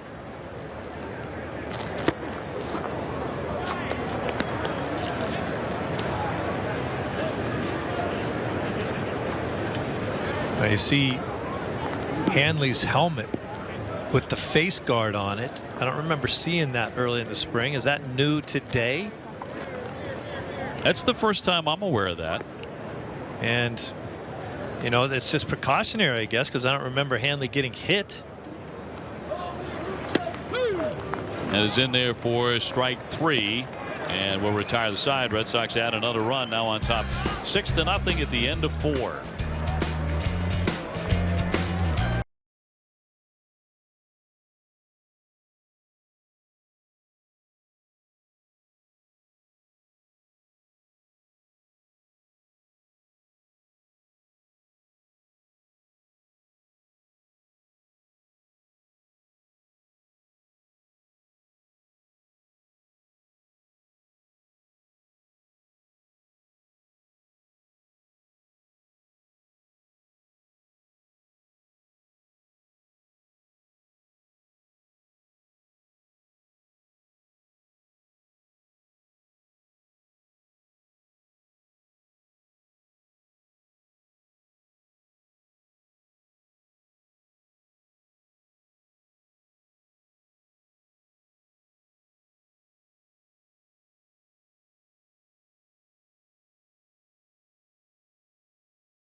Blue Park, Fenway South. Red Sox with a comfortable 6-0 lead.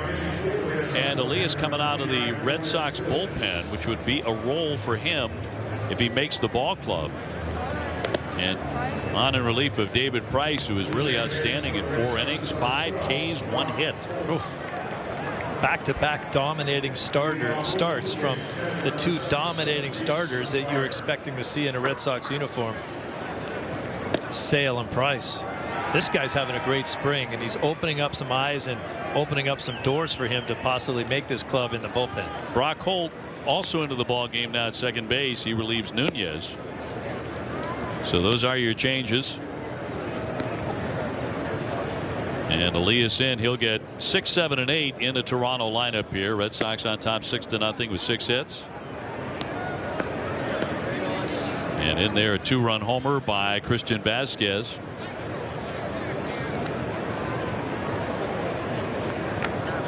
You can see Brock Holt really trying to loosen up that forearm. Remember, he got hit on the forearm a couple days ago. He got drilled pretty good. Yeah, I mean, it's nothing structurally bad, but it's like, you know, it's like getting hit by a baseball, which is what happened. You take a bat and hit you right on the back of that forearm. It's going to sting, and it's going to leave a bruise, and it's going to hurt for a number of days. He's not injured, but that thing is sore. Here's Reese McGuire, put down a sacrifice bunt in second inning, did not lead to a run because of an outstanding play by Benintendi and left. A couple of batters later on a line drive that Benintendi juggled a bit but made a nice leaping catch on.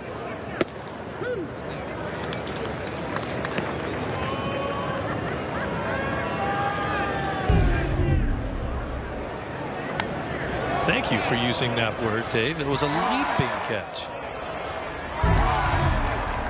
That's a hard play to make. It's a lot easier to jump up in the air to try to catch something instead of leaping to try to get your distance even further.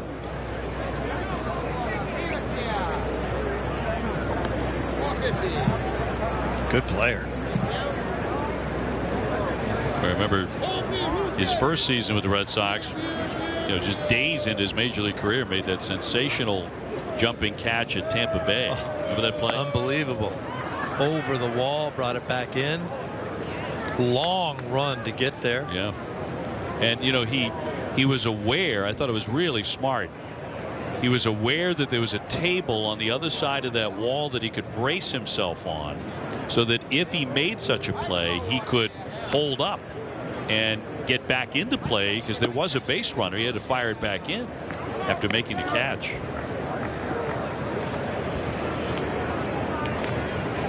You know, if there's a deficiency in his game, I would say right now that he's not blessed with the strongest of arms out in left field. That's something he continues to work on, try to get stronger. Play a lot of long toss. That's in there for strike 3. McGuire thought he had a walk. He's going to take a seat instead. So 1 away in the 5th. That's 92 miles an hour. Looked like they were trying to go to the other side. I think that was up a little bit. Just tried to get that on the outer half. Look at Vasquez, frames it pretty well, and he gets the high strike. Red Sox were a little puzzled with the strike zone early in the game. Now it's the Blue Jays' turn. Richard Urania is 0 for 1. He was caught looking on a 3rd strike. Well, that's a good looking overhand curveball from Elias right there.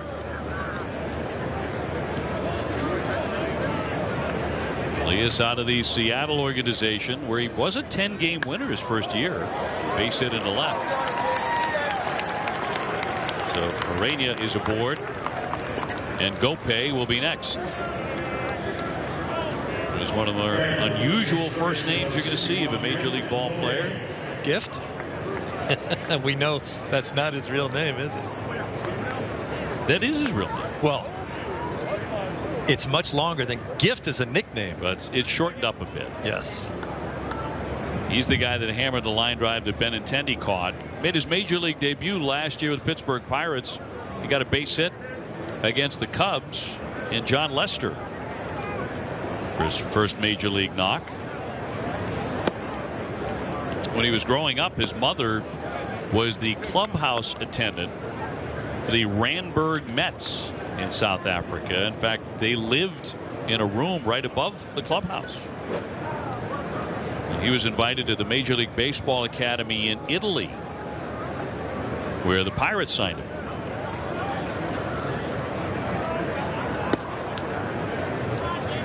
Tuno.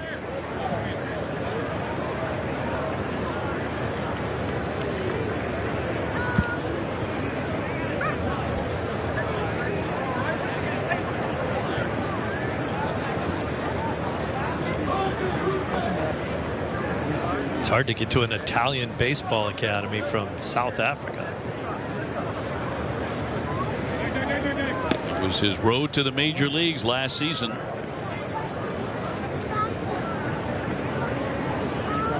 Made his big league debut last April. I know Tom Caron was down here last year doing a lot of the ball games, and that was Tom's favorite name. He was our favorite player. We got to see him play about 4 times that spring.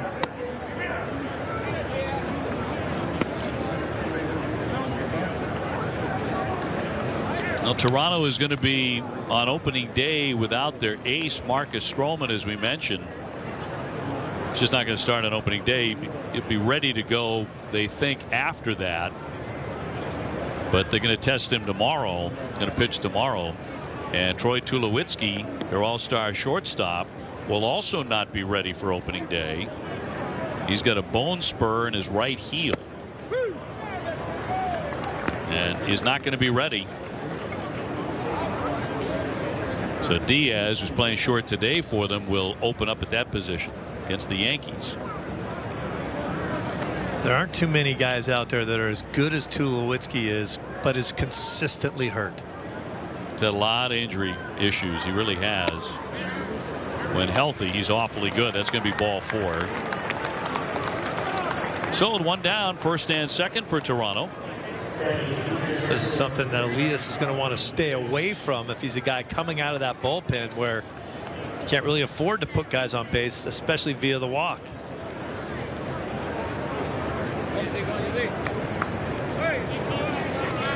Well, 68 schools in the NCAA tournament, which is getting underway. We mentioned some of the Red Sox and their affiliations, with their alma maters, schools that have made it, that haven't been to the tournament. That's going to hit him. That's going to be ball, a walk, a base hit, and not hit batsman. That's going to load up the bases. So, and they're all filled up for the leadoff man we were just talking about, Diaz. Watch the curveball. Well, we'll see it from the side here. It was a big curveball that just hung on to a little bit too long, and it hit him right in the shin. Some good break on that pitch, but bad location. So no place to put Diaz, who's gone 0 for 2 with a strikeout and a fly to center.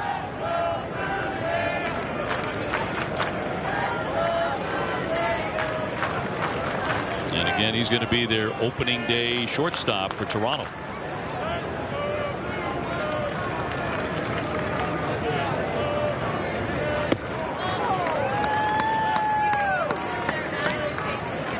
So Elias in a position where he's trying to make the ball club out of the bullpen.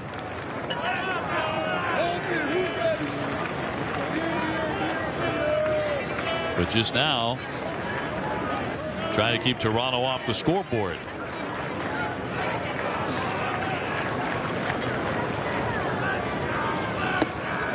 And he left it low. 1 ball, 1 strike.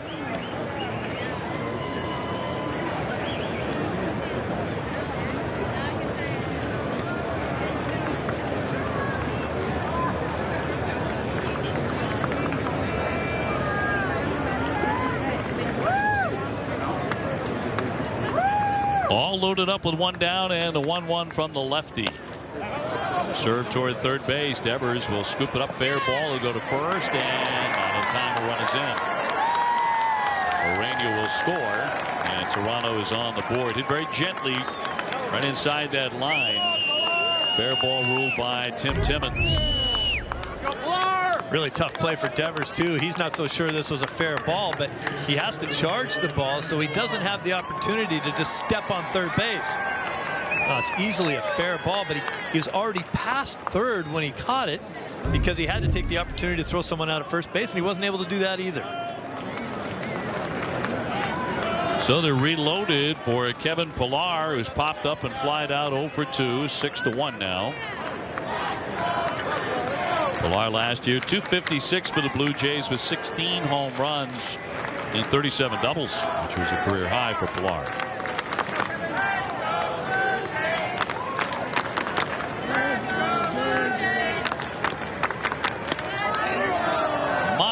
Pop up on the infield. Xander Bogaerts looking up into the sun with the infield fly in effect. He's got it.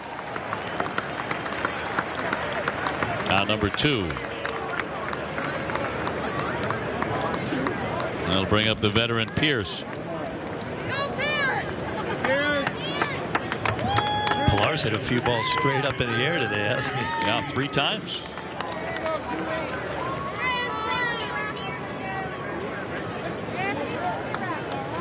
Pierce on the day. He's hit a comebacker, and he's also been called out on strikes.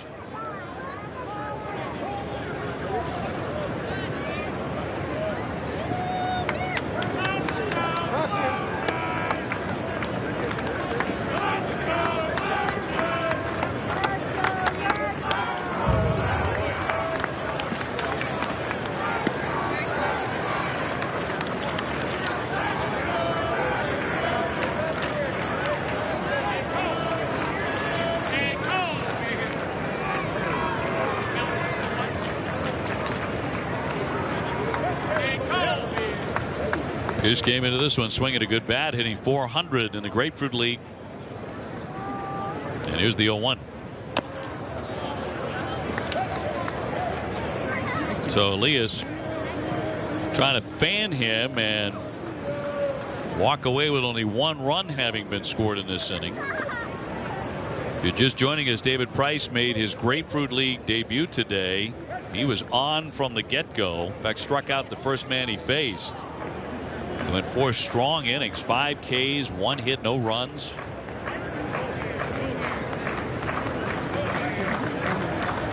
Looked in excellent form, as did Chris Sale yesterday. He had everything working for him too. Fastball right around 93. His cutter looked good. His changeup was excellent. Working on both sides of the plate too, which was great. There's a little backdoor cut fastball there. Inner half there. Just striking guys out. Good stuff. Big breaking ball for the strikeout. He had to be very happy with that outing. Delighted. Ryder Cruz working in the bullpen now for Toronto. David's line today.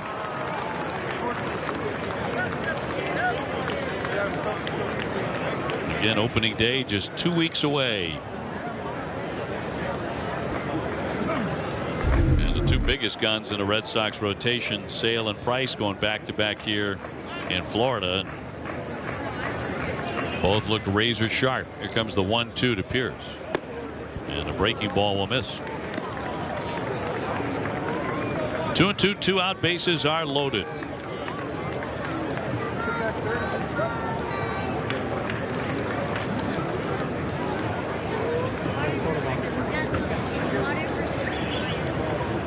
Gopay, the runner at third, Davis at second, Diaz at first for the Blue Jays. He won't chase. So the string is out, 3-2 with the bases jammed and 2 away. It's got to be a better pitch in that situation. You got to get him to throw a pitch that he's at least enticed by.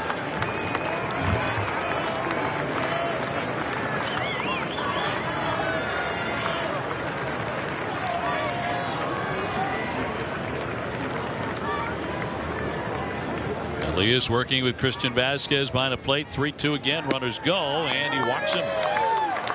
So he's not helping himself here as he walks Pierce to force in a run and make it 6-2.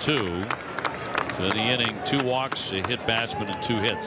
His first few outings were so good. In his last outing, he had trouble with walking guys. Walked 2 in that outing. And now here, he's really had trouble finding the plate. This is nowhere close to being a strike. They're looking to go down and in. Look where this ends up.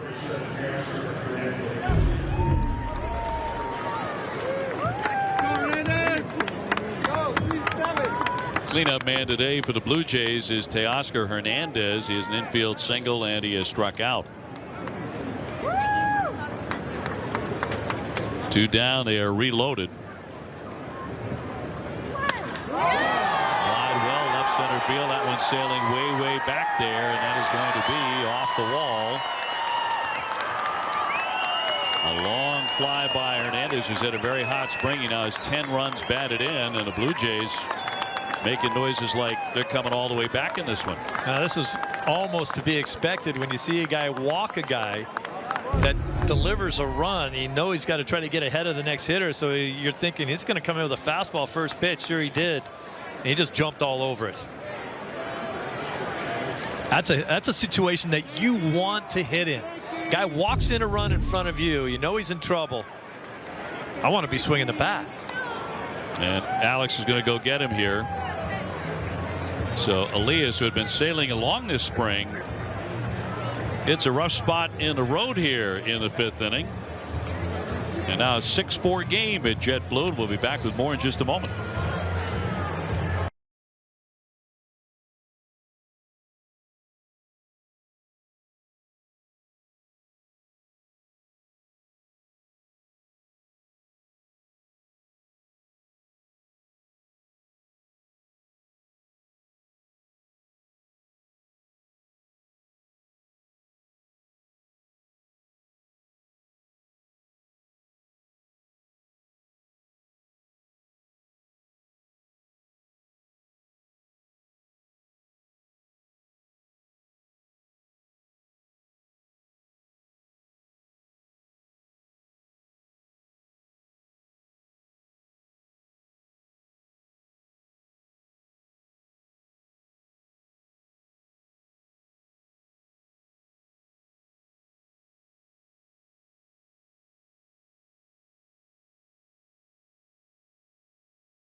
Trevor Kelly here, who has that funky motion. The Red Sox are hoping that he'll get out of the inning here. Plenty of damage already done by Toronto, as they have scored 4 times, all since Price left the game. So it was a different game with Mr. Price on the hill than it's turned into. Usually is. Yeah. Kelly, look at his numbers at A ball and AA last year. Pitched well at 2.36 ERA.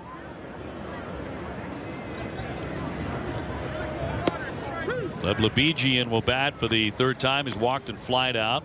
Runners at 2nd and 3rd. Teoscar Hernandez just hammered a 2-run double to cut the Red Sox lead to 2. I asked Kelly about his motion the other day, and he couldn't really tell me what it was. I said, you're kind of like a short-arming right-hander, the sidearm guy that you don't see very often. He goes, I know, I throw like a catcher, but from down under. Been battling a little bit of elbow soreness too, a little tendonitis down there. It's tough to deal with that when you're trying to make an impression on a big league team. I don't know how these sidearmers aren't constantly dealing with a tender elbow, but he made a big pitch there to strike out the number 5 hitter. They send 9 men up, however, and now it's a 2-run game. What's the difference between a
Welcome back to JetBlue Park.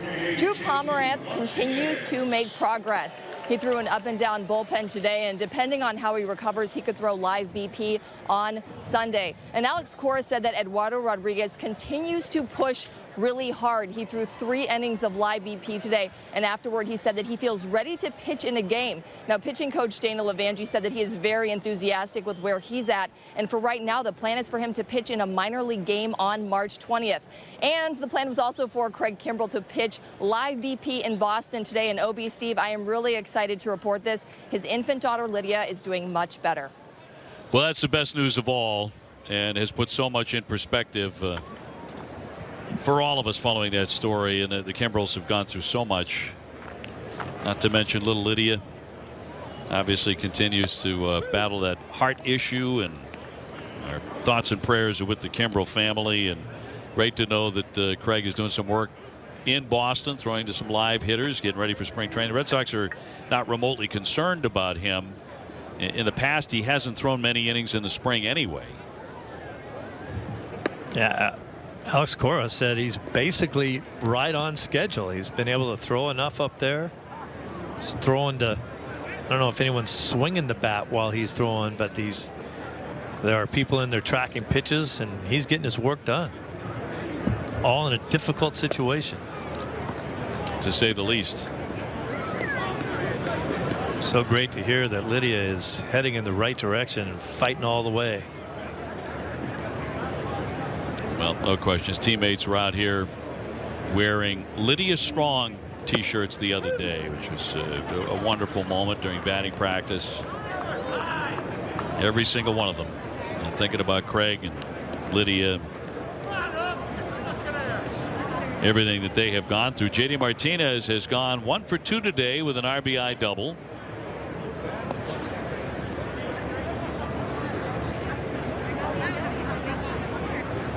And a 2-2 taken downstairs. Xander Bogaerts on deck. Rafael Devers to follow. Is Nova Southeastern University in the NCAA tournament? I don't believe so, Steve. Nope, I don't think so either. That's where JD Martinez went to. I've never heard of the place. Cut on and missed, and down he goes, strike 3. I believe that is where the Miami Dolphins train, if I'm not mistaken. Over in his neck of the woods. We talk about tournament teams and Red Sox who have rooting interests in where they went to school.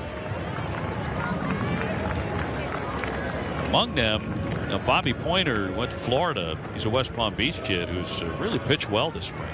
Left-hander. Well, I think it's Alex Cora's preference to have 2 lefties in the pen. Maybe not, but he's got to have someone step up. We just saw Elias kind of spit the bit into today's performance after looking pretty good the rest of the spring. And as you said, Pointer's been excellent. Yeah, he's had 7 appearances and has an ERA of 1.29. Clearly not a guy expected to make this club at the beginning of spring training, but things change. And when you have a need, and that is a left-handed pitcher out of the bullpen, someone can step up and surprise you.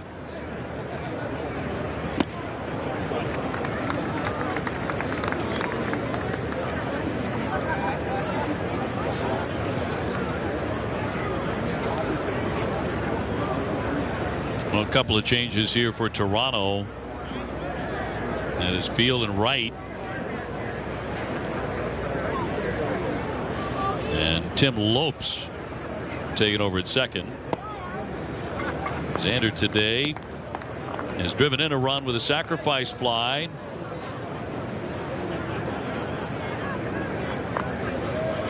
And has also grounded out to short. Started the afternoon hitting .429, and he rips that one to the corner on one bounce up against the green. He digs for 2, and the throw will not get him. He's got a double.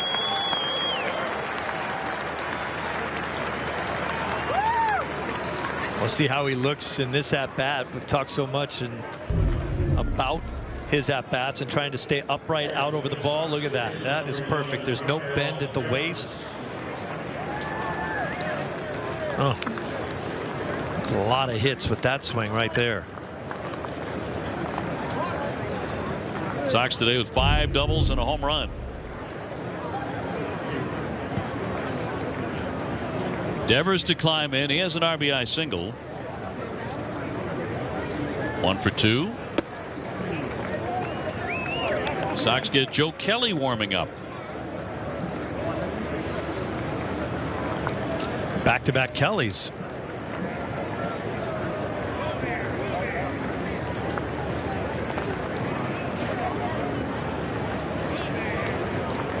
Red Sox ahead here 6-4.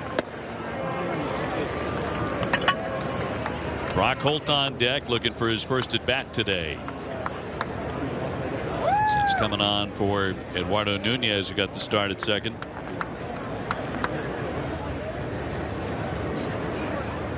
I can hardly recognize Joe when he's not in makeup and wig. Only took him 3 hours to get that done. Line drive at a base hit. He serves it into right center field. Xander around third. He will score. And Rafael Devers has his second RBI hit today to make it 7-4. Now this is where the strength and quickness of his hands really come into play. This is not the swing he wanted to take. Watch, he's fooled a little bit. He's out in front. He's reaching for that pitch. Watch him break down just a little bit. He had to reach for it, and then he just flipped it into right field with those strong hands. 17. One more there. He's 2 for 3. He was hitting .344 at the beginning of play today. Xander Bogaerts in. That'll bring up Brock Holt. Hey, Kobe. Was it Miller?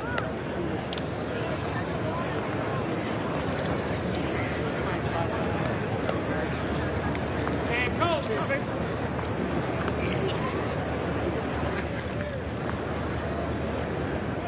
Thank you. Thanks again, guys. In for a strike on Brock.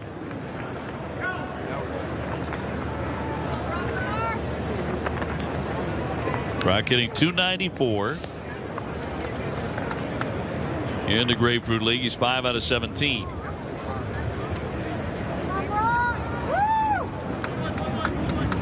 And the 0-1 from Dermody. Up the middle, a clean single. Devers takes a mini turn, but he'll be content with second base, and the Red Sox have strung together 3 consecutive hits. Don't miss a full weekend of Red Sox spring training on NESN. It starts tomorrow night at 6 when the Red Sox take on the Twins at JetBlue. Then Saturday and Sunday at 1, it's the Rays and the Pirates.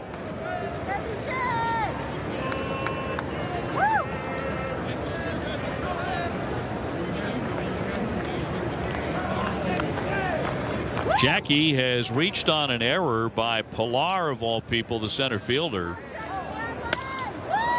Flies that one into left field. Hernandez right there. And the runners go back to first and second. 2 down.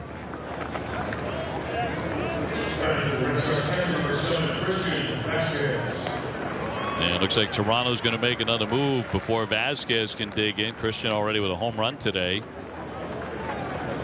Red Sox ahead 7-4. The Blue Jays are going to go back to their bullpen. Sox with a couple of men on base and threatening again. We'll take the break and be back here at JetBlue Fenway South with more in just a moment.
hits on the day, 7 runs in the bottom of the 5th inning. Vasquez will be looking for a couple of more RBIs.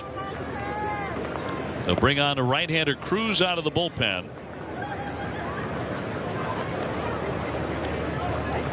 At AAA Gwinnett last year, they're in Georgia. He pitched well, a .284 earned run average.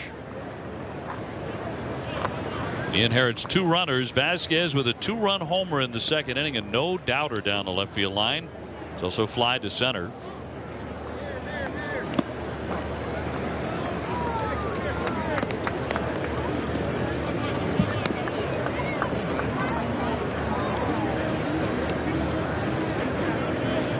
Look at his numbers from last year. He's hitting .333 coming into the day.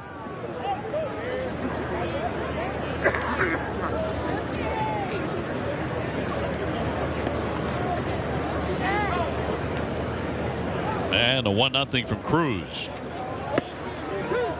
Back to first base, nearly thrown away, but Brock Holt dives in safely.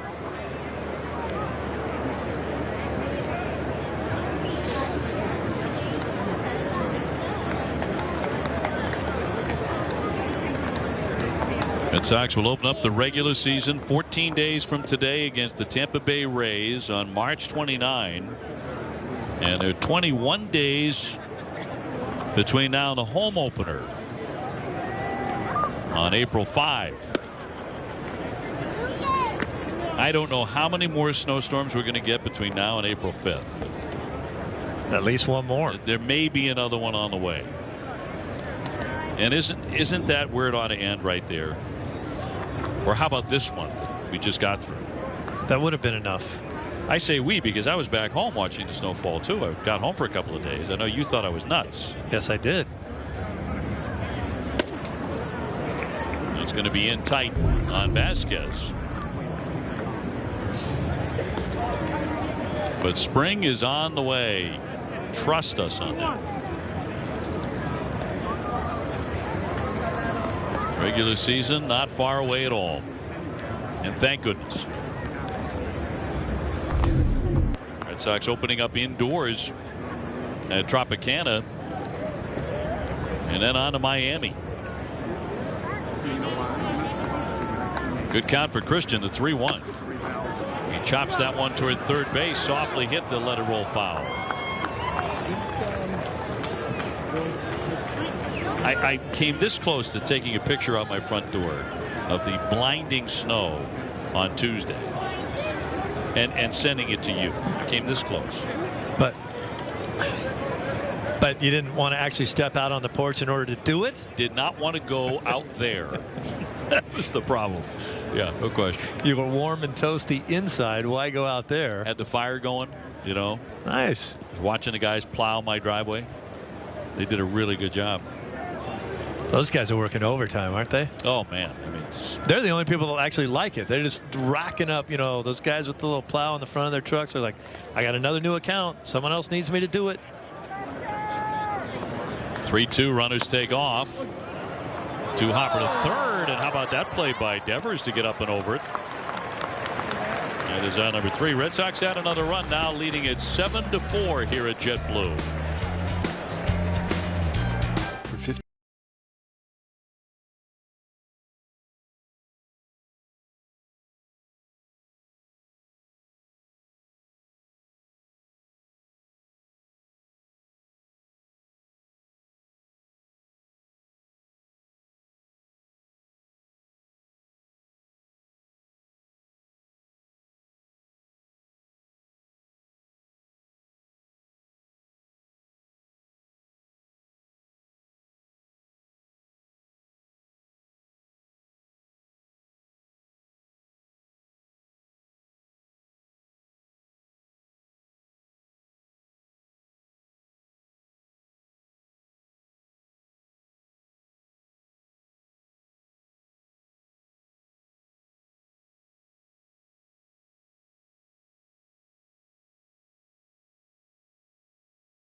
Red Sox with a 3-run advantage against the Toronto Blue Jays. Joe last season, really nice 2.79 ERA and 54 appearances, and just a 2.02 batting average against. So far this spring, it's a 143 batting average against, giving up just a run in 4 innings pitched down here. Will be a key man in Alex Cora's bullpen rotation this season. That'll be fun to see how he uses those guys. Tim Travis will now take over first base. Blake Swihart down left field.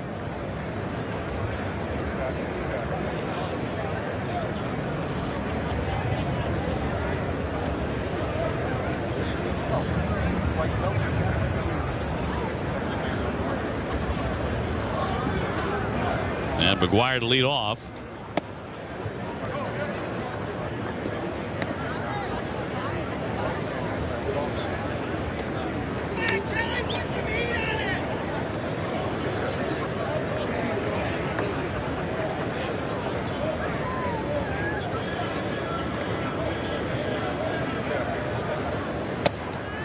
Pounded in there for a strike.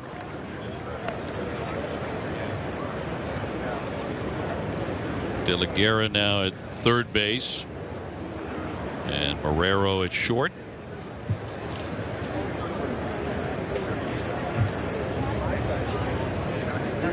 And 1-1. Wave and a miss. Tavares now in right field.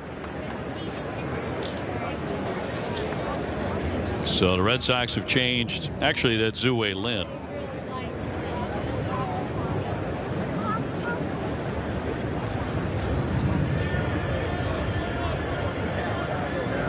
Tavares in right. It is Lin in center.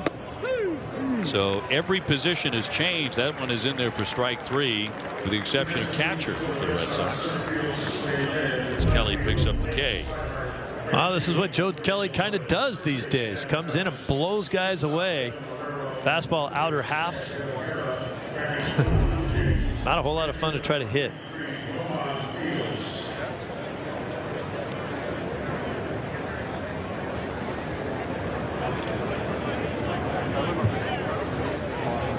So Fields to climb in with the bases empty and 1 down. Red Sox leading at 7-4.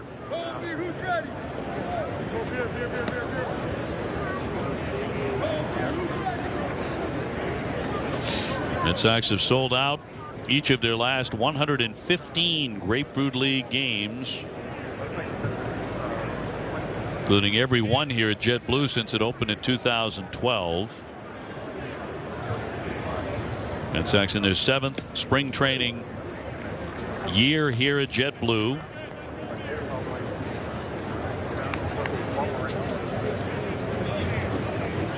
You have to come to spring training these days with all of these parks and the facilities that are available for the players today, as opposed to when you were playing, and you've got to be a little bit envious. A little topper here. Kelly will lob on to get him. 2 down.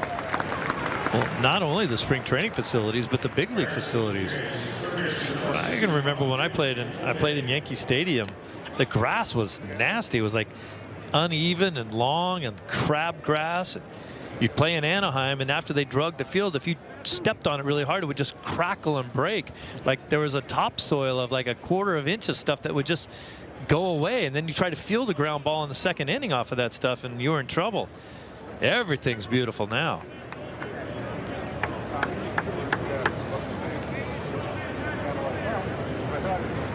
Gift and Gopay has walked. He's also lined out to left. That's a swing for strike 1. So even all these years later, you're still blaming the turf. If you make an error now, it's your fault. There's no bad hops out there anymore. Yeah, not many.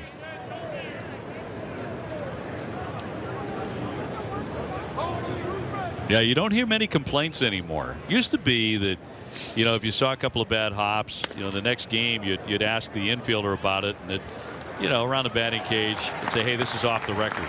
But it was like playing on a landing strip, you know, or that sort of thing. Not anymore. 7-4. Red Sox have the lead.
Sox coming up to bat here in the bottom half of the 6th inning with a 7-4 lead on Toronto, and both sides have made wholesale changes. For the Red Sox, that has included Blake Swihart, who's going to lead things off. Blake now into the ball game in left field. He's sitting in Mookie Betts' spot. Mookie with a good day. Scored 2 runs, leading off with a double, a walk, and a sensational piece of base running in the first inning to bring in the first Red Sox run.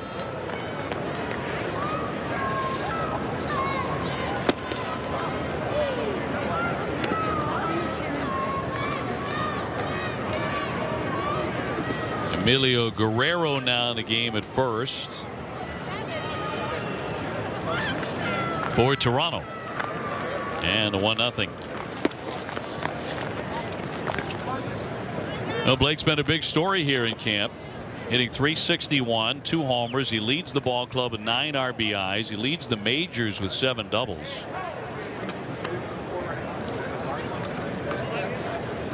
The switch hitter.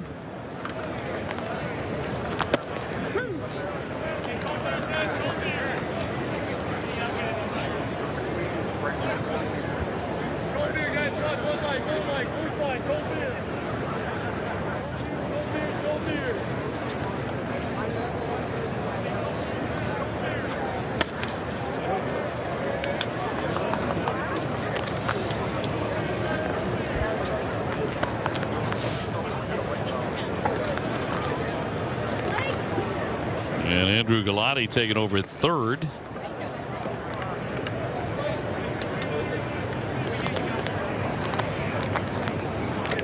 Two would not chase it.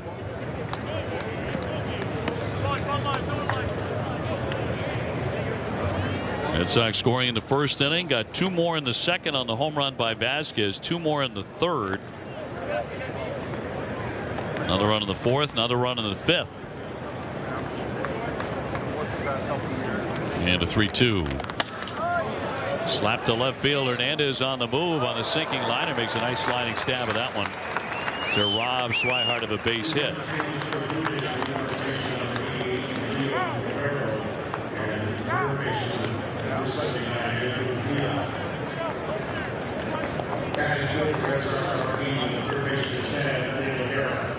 And that'll send up Chad De La Guerra.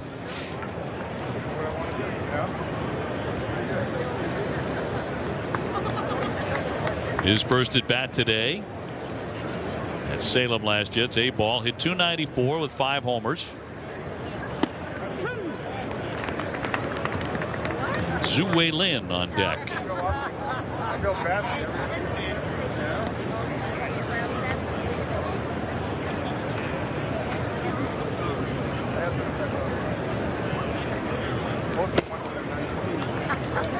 Kind of a problem.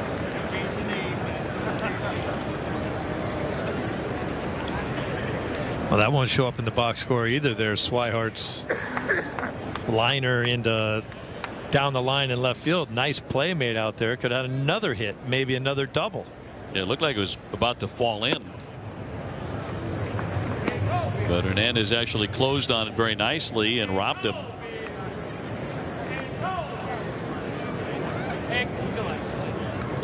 Blake has 9 extra base hits. He is tied in spring training with Trevor Story of Colorado for the most extra base hits with 9. Almost had another there. Has the highest OPS in the Grapefruit League. Most of the time that's not going to get you much, but in his case, because of what he's done with the bat particularly, and the way that Alex Cora has moved him around different defensive positions, it might get him a big league job. And the count 3-2. Certainly always better to come down to spring training and have a good spring rather than a bad one. It's like you said, you can get yourself released with a bad spring. Blake having anything but. He's been cooking. 3-2 on one hop to second, and Lopes will set him down. 2 away. I generally like Swihart's swing from the left side a little bit better. He just stayed right on that ball and let it travel away from him, and then shot it into left field. But then a nice play made out there by Hernandez.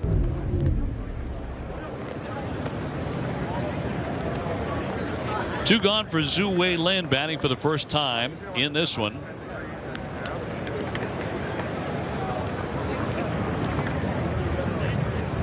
Zhu Wei only hitting 148 so far for the spring.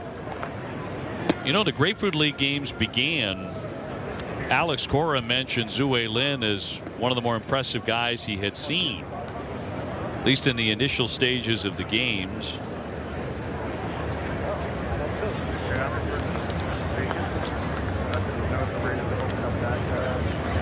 And the 1-0. He swung right through it. Well, he's looking for guys that are kind of super utility players, not a guy doesn't really want just a utility infielder or a utility outfielder. He wants one guy that can do both, or a couple guys that can do both. Swihart, Lynn, Brock Holt, all fitting that bill, all fighting for one of those jobs.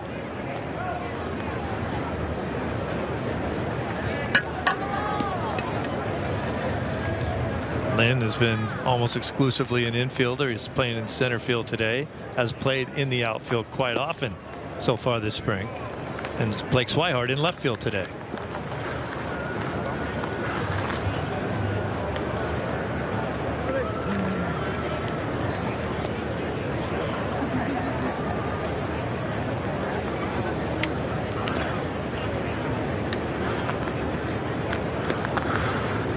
DeJesus on deck in the DH spot. 2-2. Lofted to center, and that will retire the side. Red Sox with a quiet inning in the 6th. We move on to the 7th. Red Sox head 7-4. New show. Need a new show to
Welcome back to JetBlue Park. David Price looked sharp in his first official start of the spring. He gave up 1 hit and 1 walk while striking out 5 batters in 4 scoreless innings. Here's what he had to say after. Training.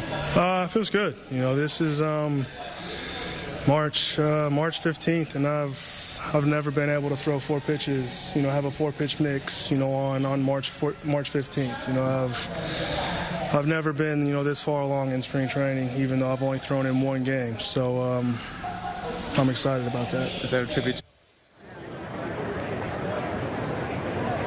Boy, you look good. He did look good, and that's exactly what he was talking about. And we watched it firsthand, a 4-pitch mix. Everything he threw up there was sharp, was with purpose. He hit his locations. It's one of those, you know, regardless of the final score today or what the offense did or anything else, for the Red Sox, all the way up, to Dave Dombrowski, who's in the stands watching, you walk away with a really nice feeling because David Price looked outstanding. Yes, he did. I don't know how many pitches he threw. Did we figure that out? We can figure out because some of us are really good at math. Not me. Price, number of pitches. We'll figure that out. Swing and a miss for strike 3. David there along with Frank Wren and Red Sox front office. The stands watching today, and Red Sox with a 7-4 lead. But biggest thing to come out of this will be, as David Price said, a 4-pitch mix right out of the gate for him in spring training. He had not had that. Can't remember having that in his career. Struck out the first man he faced. Wound up with 5 Ks. And everything was going. Carson Smith, his 9th appearance. Ground ball up the middle. A sliding stab. Brock Holt, but will not be able to get him at first base.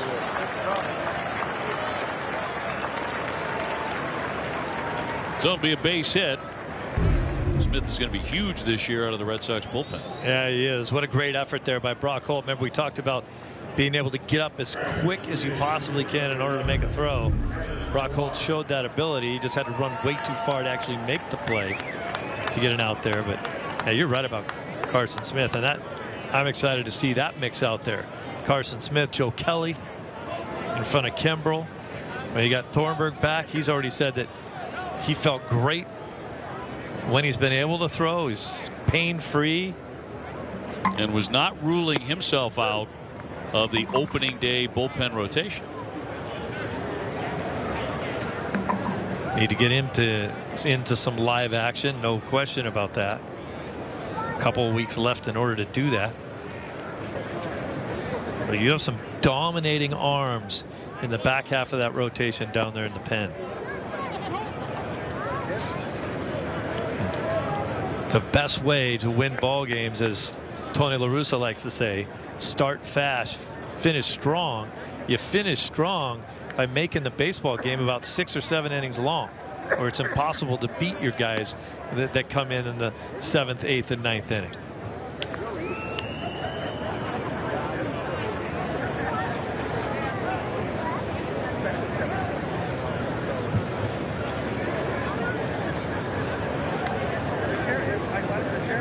One down, a man on, and a 1-1 from Smith.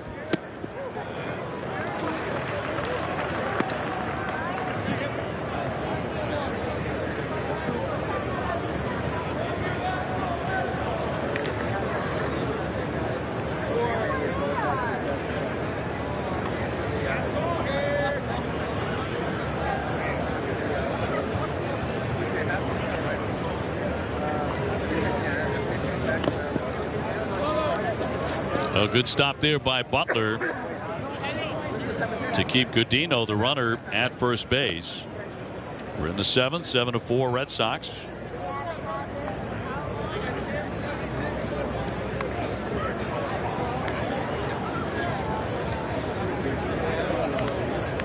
Red Sox will go to Toronto near the end of April, last week of April, and visit for the first time.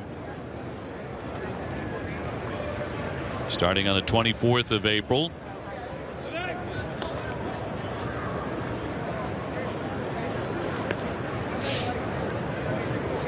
if the Blue Jays stay healthy and a lot of things break right for them, maybe they can be in the wild card hunt. Well, there's enough veterans on that team and guys with a lot of pride that are not going to fold their tent and go away. They can be a team that can really hurt the playoff chances of teams that are supposed to go to the playoffs. It's by Butler. He's going to have to fire down to second and won't get him. So Godino down to second base. And in the scoring position for the Blue Jays. Neil Donaldson's coming back. He hit 33 last year. Ball took Butler's glove right off with him.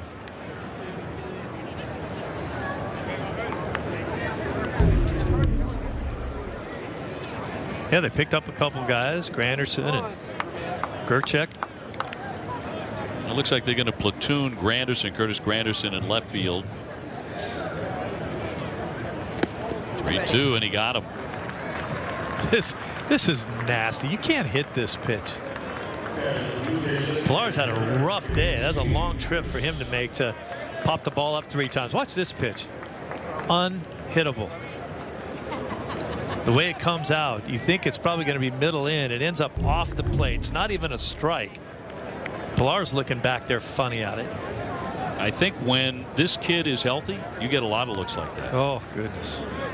And he is clearly healthy. Yep, said the other day he feels like he's back. Long road back from Tommy John surgery. And even at the tail end of last year, you could see he was getting there, you know, when he finally did come back. And, you know, he's not going to throw 97, 98. He's going to live around 93, 94. He can get it there when he needs it. But he'd prefer to live around that 93, 94 and let the baseball do its work. He gets such great movement. Good movement. Now, decent velocity, no question about that. Excellent slider and just deception. Nobody picks the ball up. You can't find it. You can't figure out where to look for it.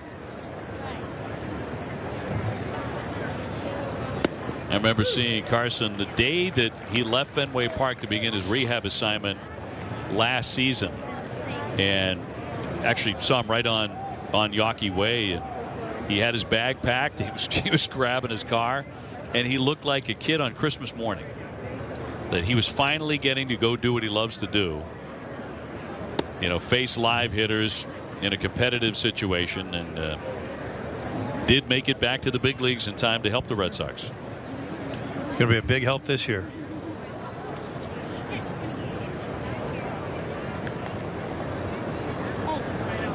And at second, 2 down. Red Sox with a 3-run advantage here in the 7th.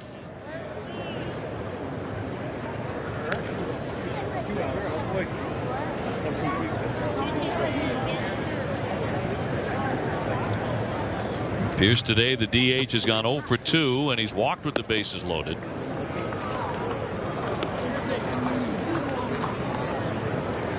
Count moves to 3 balls and 2 strikes.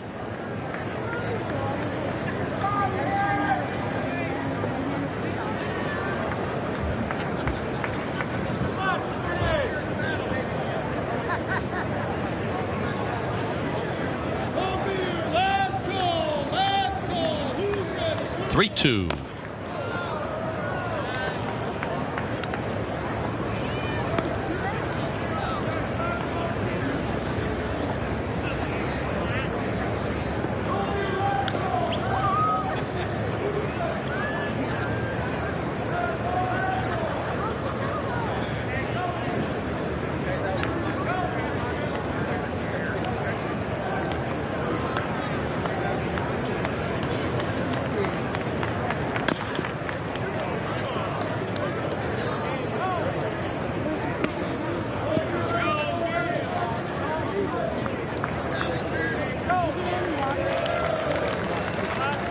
Red Sox will take on the Minnesota Twins yet again tomorrow. We see them a lot in spring training.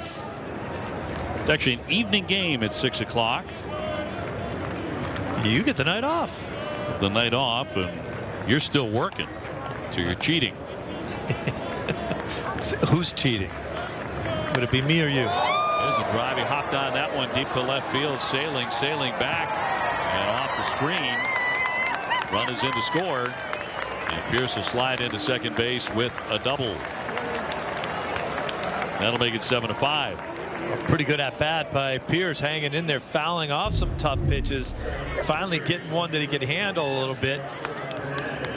That ball up in the zone and inside. Pierce just kind of bails and wails. Watch the front foot kind of bail out of there a little bit and just flip this thing and got the big pat of the bat on it. I thought swing was a little similar to the swing that we saw Vasquez have, and he hit that same ball and Vasquez powered it out of here.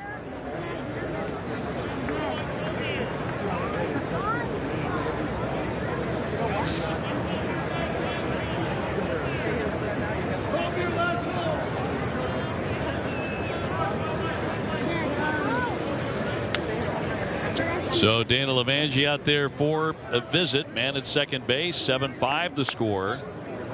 Teoscar Hernandez has been troubled today. He's about to dig in now for Toronto. He has a pair of hits, last of which went for a 2-run double. He is 2 for 3.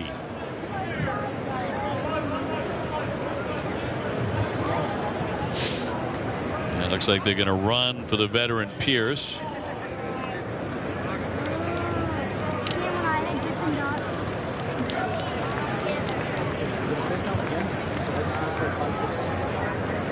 Looks like Michael De La Cruz to run.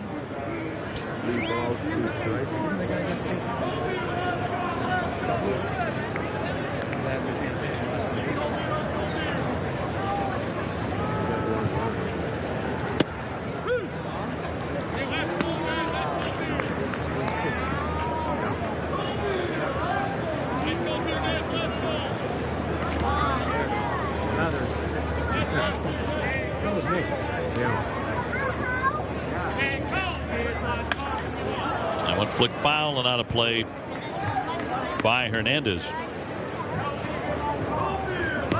Red Sox 40-man roster features 1 MVP in Dustin Pedroia, 2 Cy Young Award winners, one of whom we saw today in David Price, the other Rick Porcello, and 3 Rookies of the Year.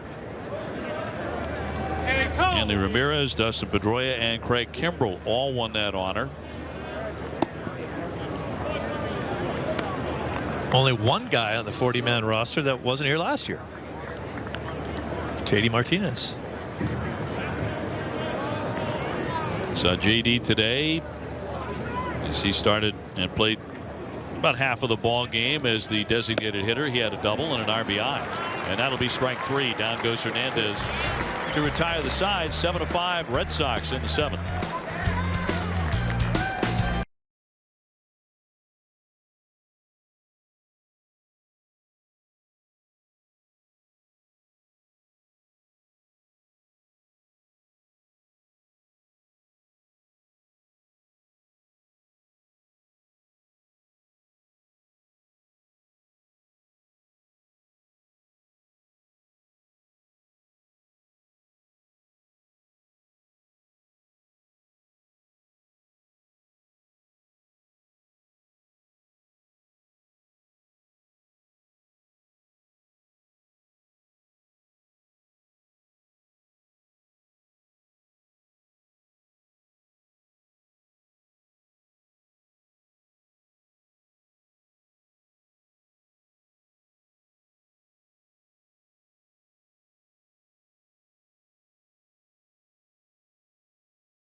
So it is on to the last half of the 7th inning. So good of you to join us here today, with the Red Sox out in front 7-5 over the Toronto Blue Jays.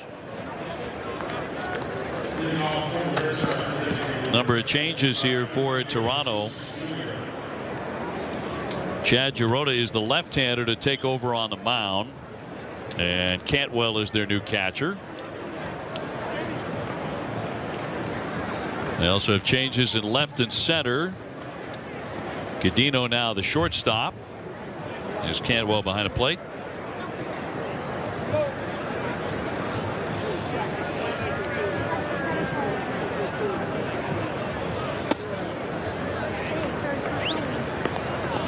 DeJesus to lead off here in the 7th inning for the Red Sox. 7 runs, 9 hits for Boston. 5 runs on 6 hits and 2 errors for the Blue Jays.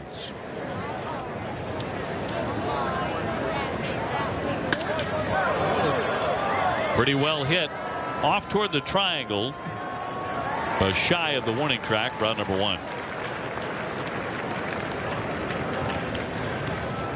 More snow on the way, and Boston 25 will be tracking it. Kevin Lemanowitz, the man to do it, tonight at 10 on Boston 25 News. Hard to believe, but more snow is on the way.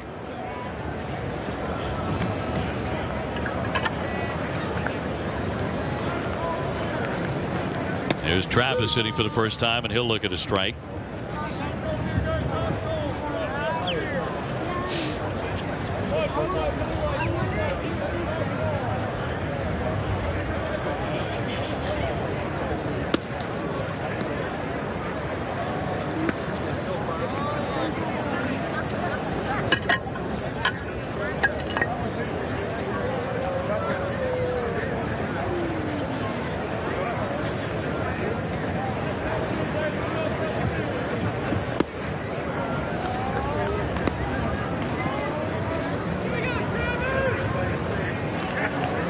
Travis started out kind of chilly with the bat at the beginning of camp, but he has come on here in recent games, and he flicks that one foul. Oh, he seems to have a good spring down here. Opened some eyes. Last year just couldn't really put it together at AAA. Injured at times, but just 6 homers down there. He's hit 3 now in camp with 9 runs batted in.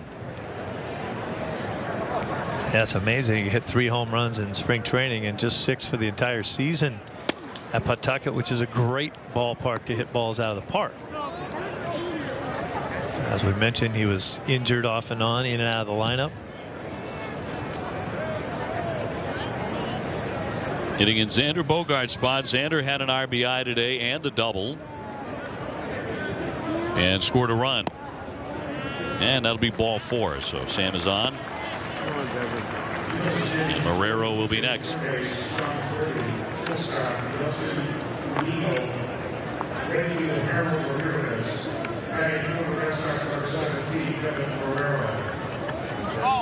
Marrero hitting for the first time so far today, hitting 156 for the spring.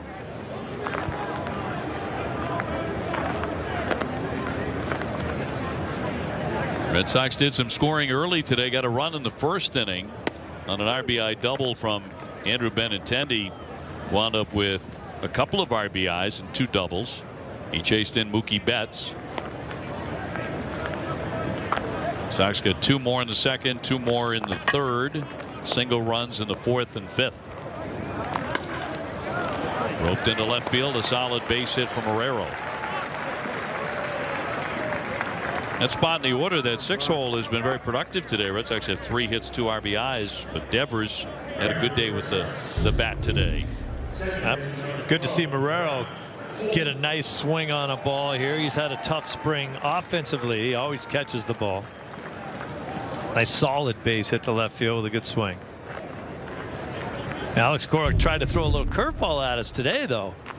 He did not replace guys in their same position in the batting order, and it made it a little tougher to figure out where they're going to be hitting and what position they'd be playing.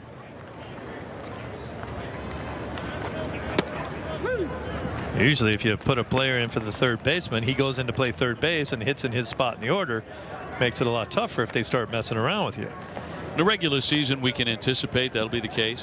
Yes. Spring training, you never can. You can't anticipate in the spring, as you've said for years. Brock Holt, the batter, first and second. Cannot work on the anticipation skills down here. Nope. How right you are.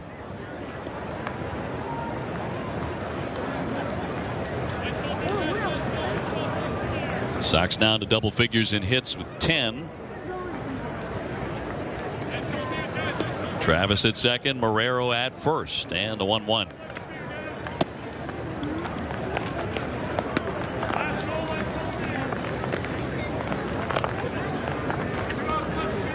Henry Tavares is on deck.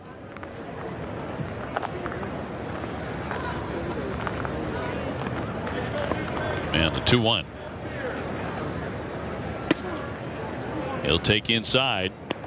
Red Sox have a West Coast trip coming up very soon in April. Their first road trip after the initial trip to Tampa Bay and Miami. The next trip right after the first homestand will be to Anaheim and Oakland. Then on to Toronto.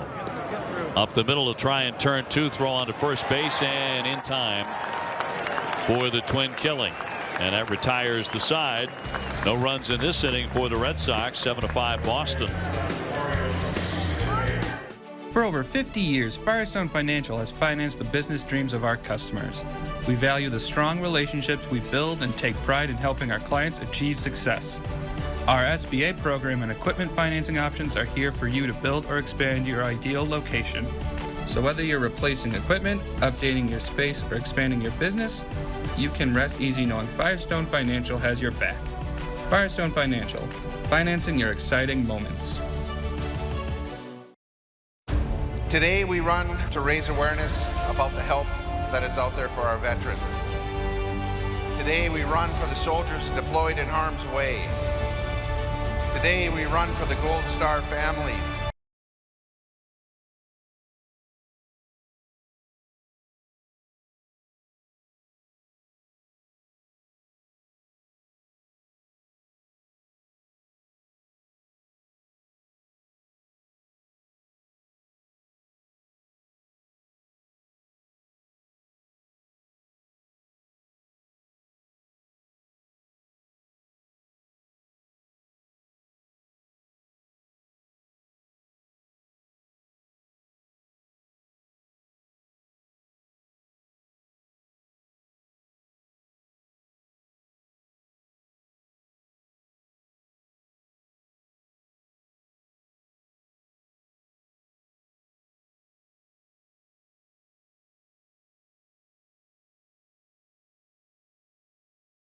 About earlier, Blake Swihart has been hot all spring, and he told me that he is comfortable at any position as long as he is in the lineup. He also said that playing baseball is fun again because it's really hard to have fun when you're injured. And guys, I asked Cora about Swihart, and he said one of the things that caught his attention is the way that he goes about his business. He said he knows how important his versatility is to him as well as to this team. He said he loves to play, and he's always willing to do pretty much anything, and he's hungry, and he loves that about him. And guys, Cora said that we can see Swihart at third on Sunday. All right, Karen, thank you very much. And I also think you might be looking at a guy who would be a pinch runner late in games for the Red Sox off the bench. Another piece of his versatility. Good speed, good athlete. Third base. Often see catchers transition into third baseman at some point in their career. Liam Cuevas out of the bullpen now for the Red Sox. He is one of the changes. And Mike Miller is the new second baseman.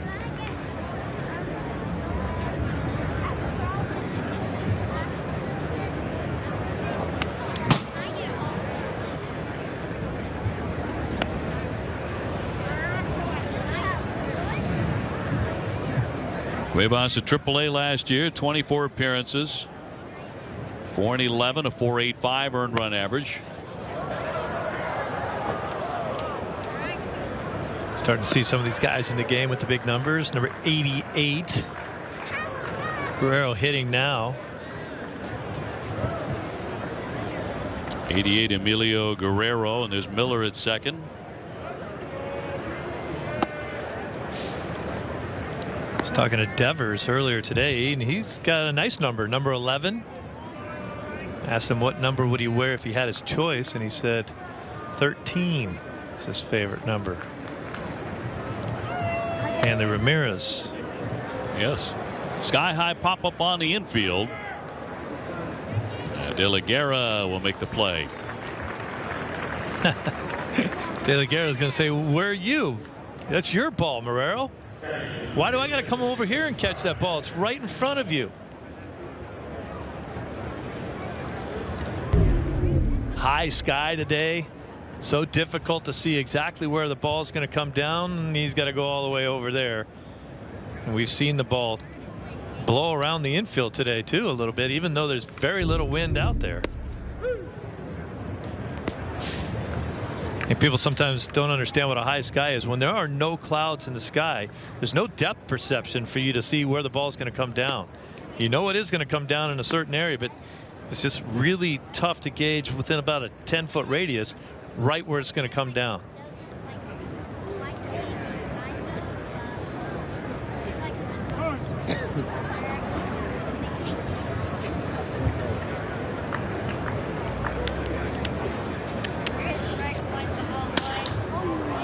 Popped him up. Miller going out, shading the eyes, and he'll put it away. Well, we did see one of the better outfielders in all of baseball, Kevin Pillar, actually drop a ball in center field today. Yep. There's another play where he probably should have let Hernandez in left field make the play, but he decided to take it himself and dropped it. He's not going to see that happen very often. And we'll send up Fields here with the bases empty and 2 down.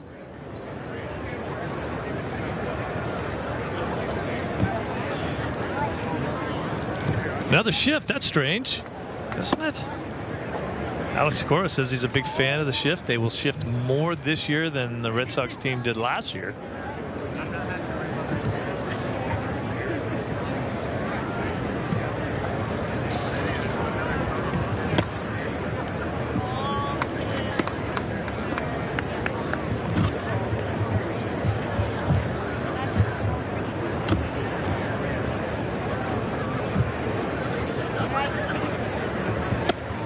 From Cuevas, and that's ball 3. He checked his swing. We've talked a little bit about this in spring training, is that Xander Bogaerts isn't completely comfortable when they shift like that, when he finds himself on the second base side of second base. Many middle infielders have played both second and short, but Xander not so.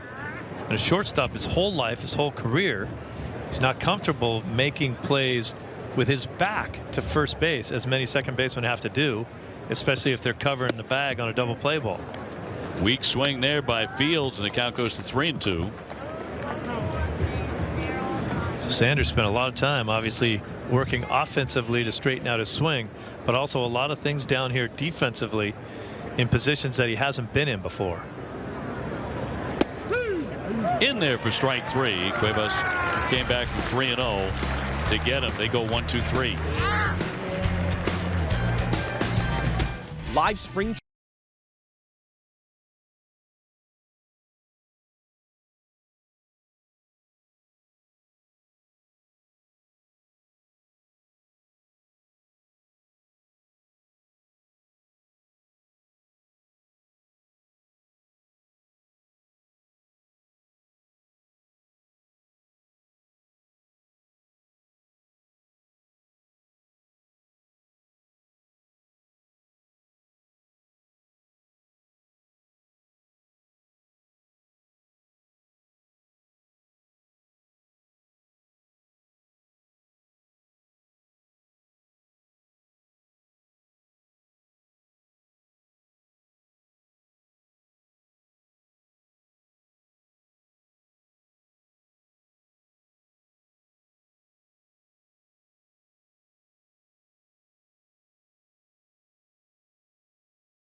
7-5 lead on Toronto. And before you head out the door in the morning, watch Boston 25 Morning News. They'll tell you what's happening where you live, and you'll get weather and traffic every 10 minutes.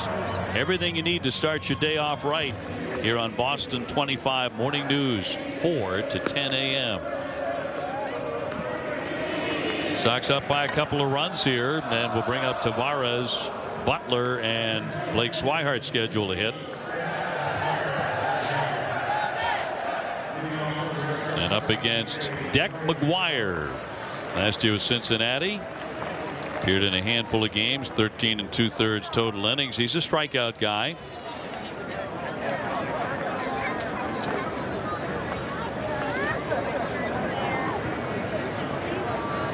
That's a boxer's name, isn't it? Deck McGuire? Yeah, Declan. Good Irish name.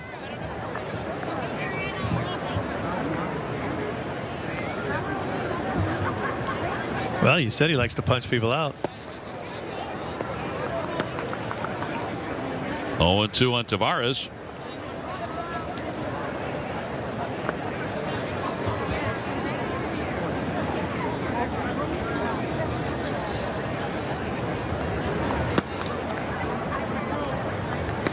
Boy, he looks like a maximum effort guy, too. Big drop and drive, old school. Reach that arm way back, sit back on that back foot, and then let it go.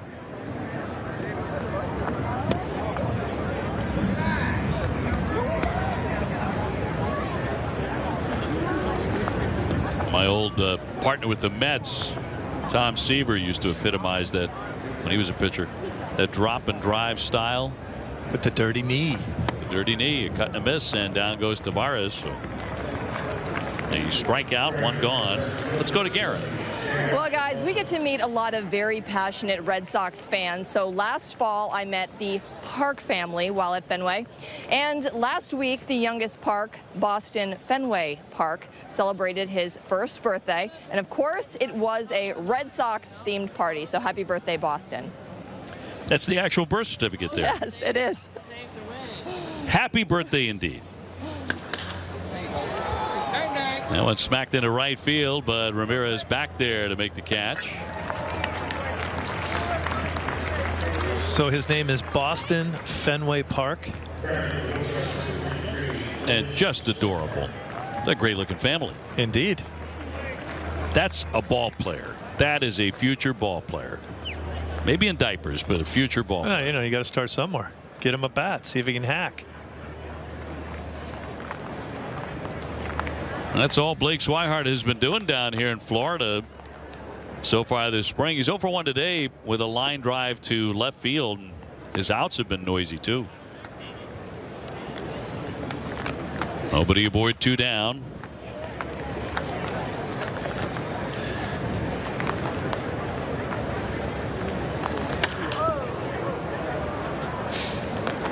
Talking with Tim Hires earlier today, he says, look, a lot of guys have gotten off some pretty good starts down here in spring training. He says you got to remember early in spring training you're seeing decent pitches to hit. Guys are throwing a lot of fastballs early on. They haven't really developed their breaking pitches and throwing their sliders and their other stuff. He says, look, next 2 weeks here is where you can determine if guys are really swinging the bat well or not.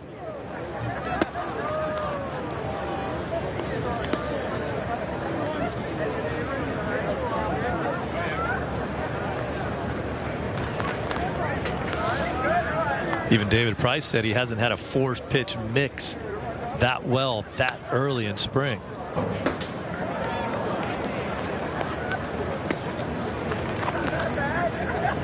He was bringing it today. Price went 4, 5 Ks, 1 hit, no runs. Walked 1. And was dealing from the get-go. 2-2. Swihart tried to hold up, but he did not. That's a swing and a miss for strike 3 on the appeal. Third base umpire Tim Timmons rung him up. We go to the 9th inning, 7-5 Boston.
Well, a roster hopeful there in Tommy Lane, who's come back to the Red Sox this spring, trying to win a spot on the roster, and he'll take over here in the 9th inning.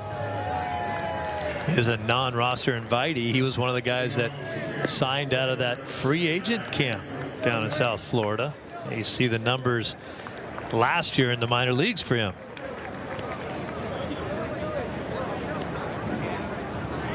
For the Sox today, 7 runs on 10 hits. The big blow, a 2-run shot by Christian Vasquez. And for Toronto, 5 runs on only 6 hits. That made a couple of errors. Andrew Benintendi had 2 doubles today while he was in the ball game. JD Martinez had an RBI double. Xander Bogaerts drove in a run. He ripped a double as well. And Rafael Devers had a pair of hits.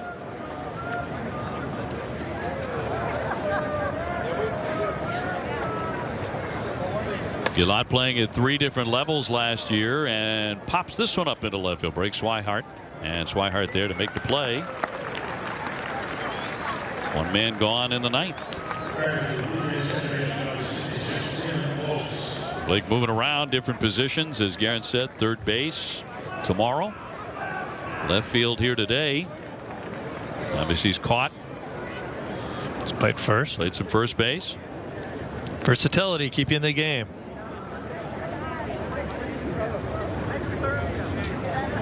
So Lane gets his first man, and a cut and a miss here by Godino.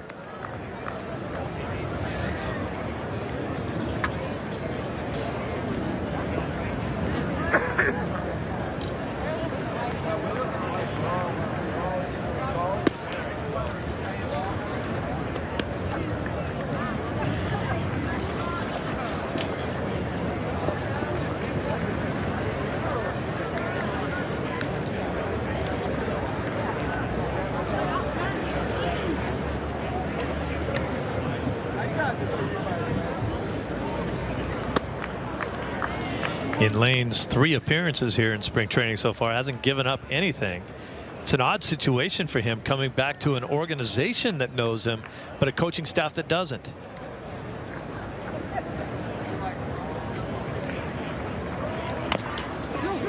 Little dribbler toward first base, and Travis will go for the tag and get the out. Just like that, 2 down in the 9th. Maybe a little bit of a door opening up to maybe a little wider here for Lane, given the troubles that Elias had today. And he gave up a run in his last outing as well and walked a few in that. So starting to show a little lack of command as spring training wears on. And you're right, there's a lot of conversation about what lefty, if any, or the possibility of 2 out of the bullpen.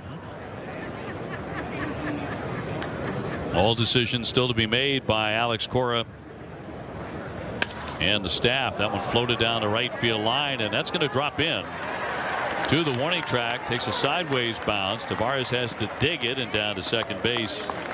Godino has a double. So not over yet. Lane hoping for that 1-2-3 inning, but he won't get it here in the 9th. That was a thing of beauty right there. That was balls up and away from him, off the plate. Emergency swing right there, dropped it right down the line. That'll bring up Ramirez, 2 away, a man at second for the Blue Jays. Lane trying to protect that 2-run advantage.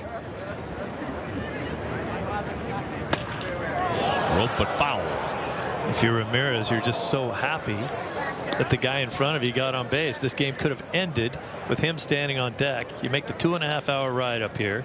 You hang around all day. You get to play about 2 innings, and then you're left standing on deck when the game's over. That's no fun at all. It's like, give me a chance.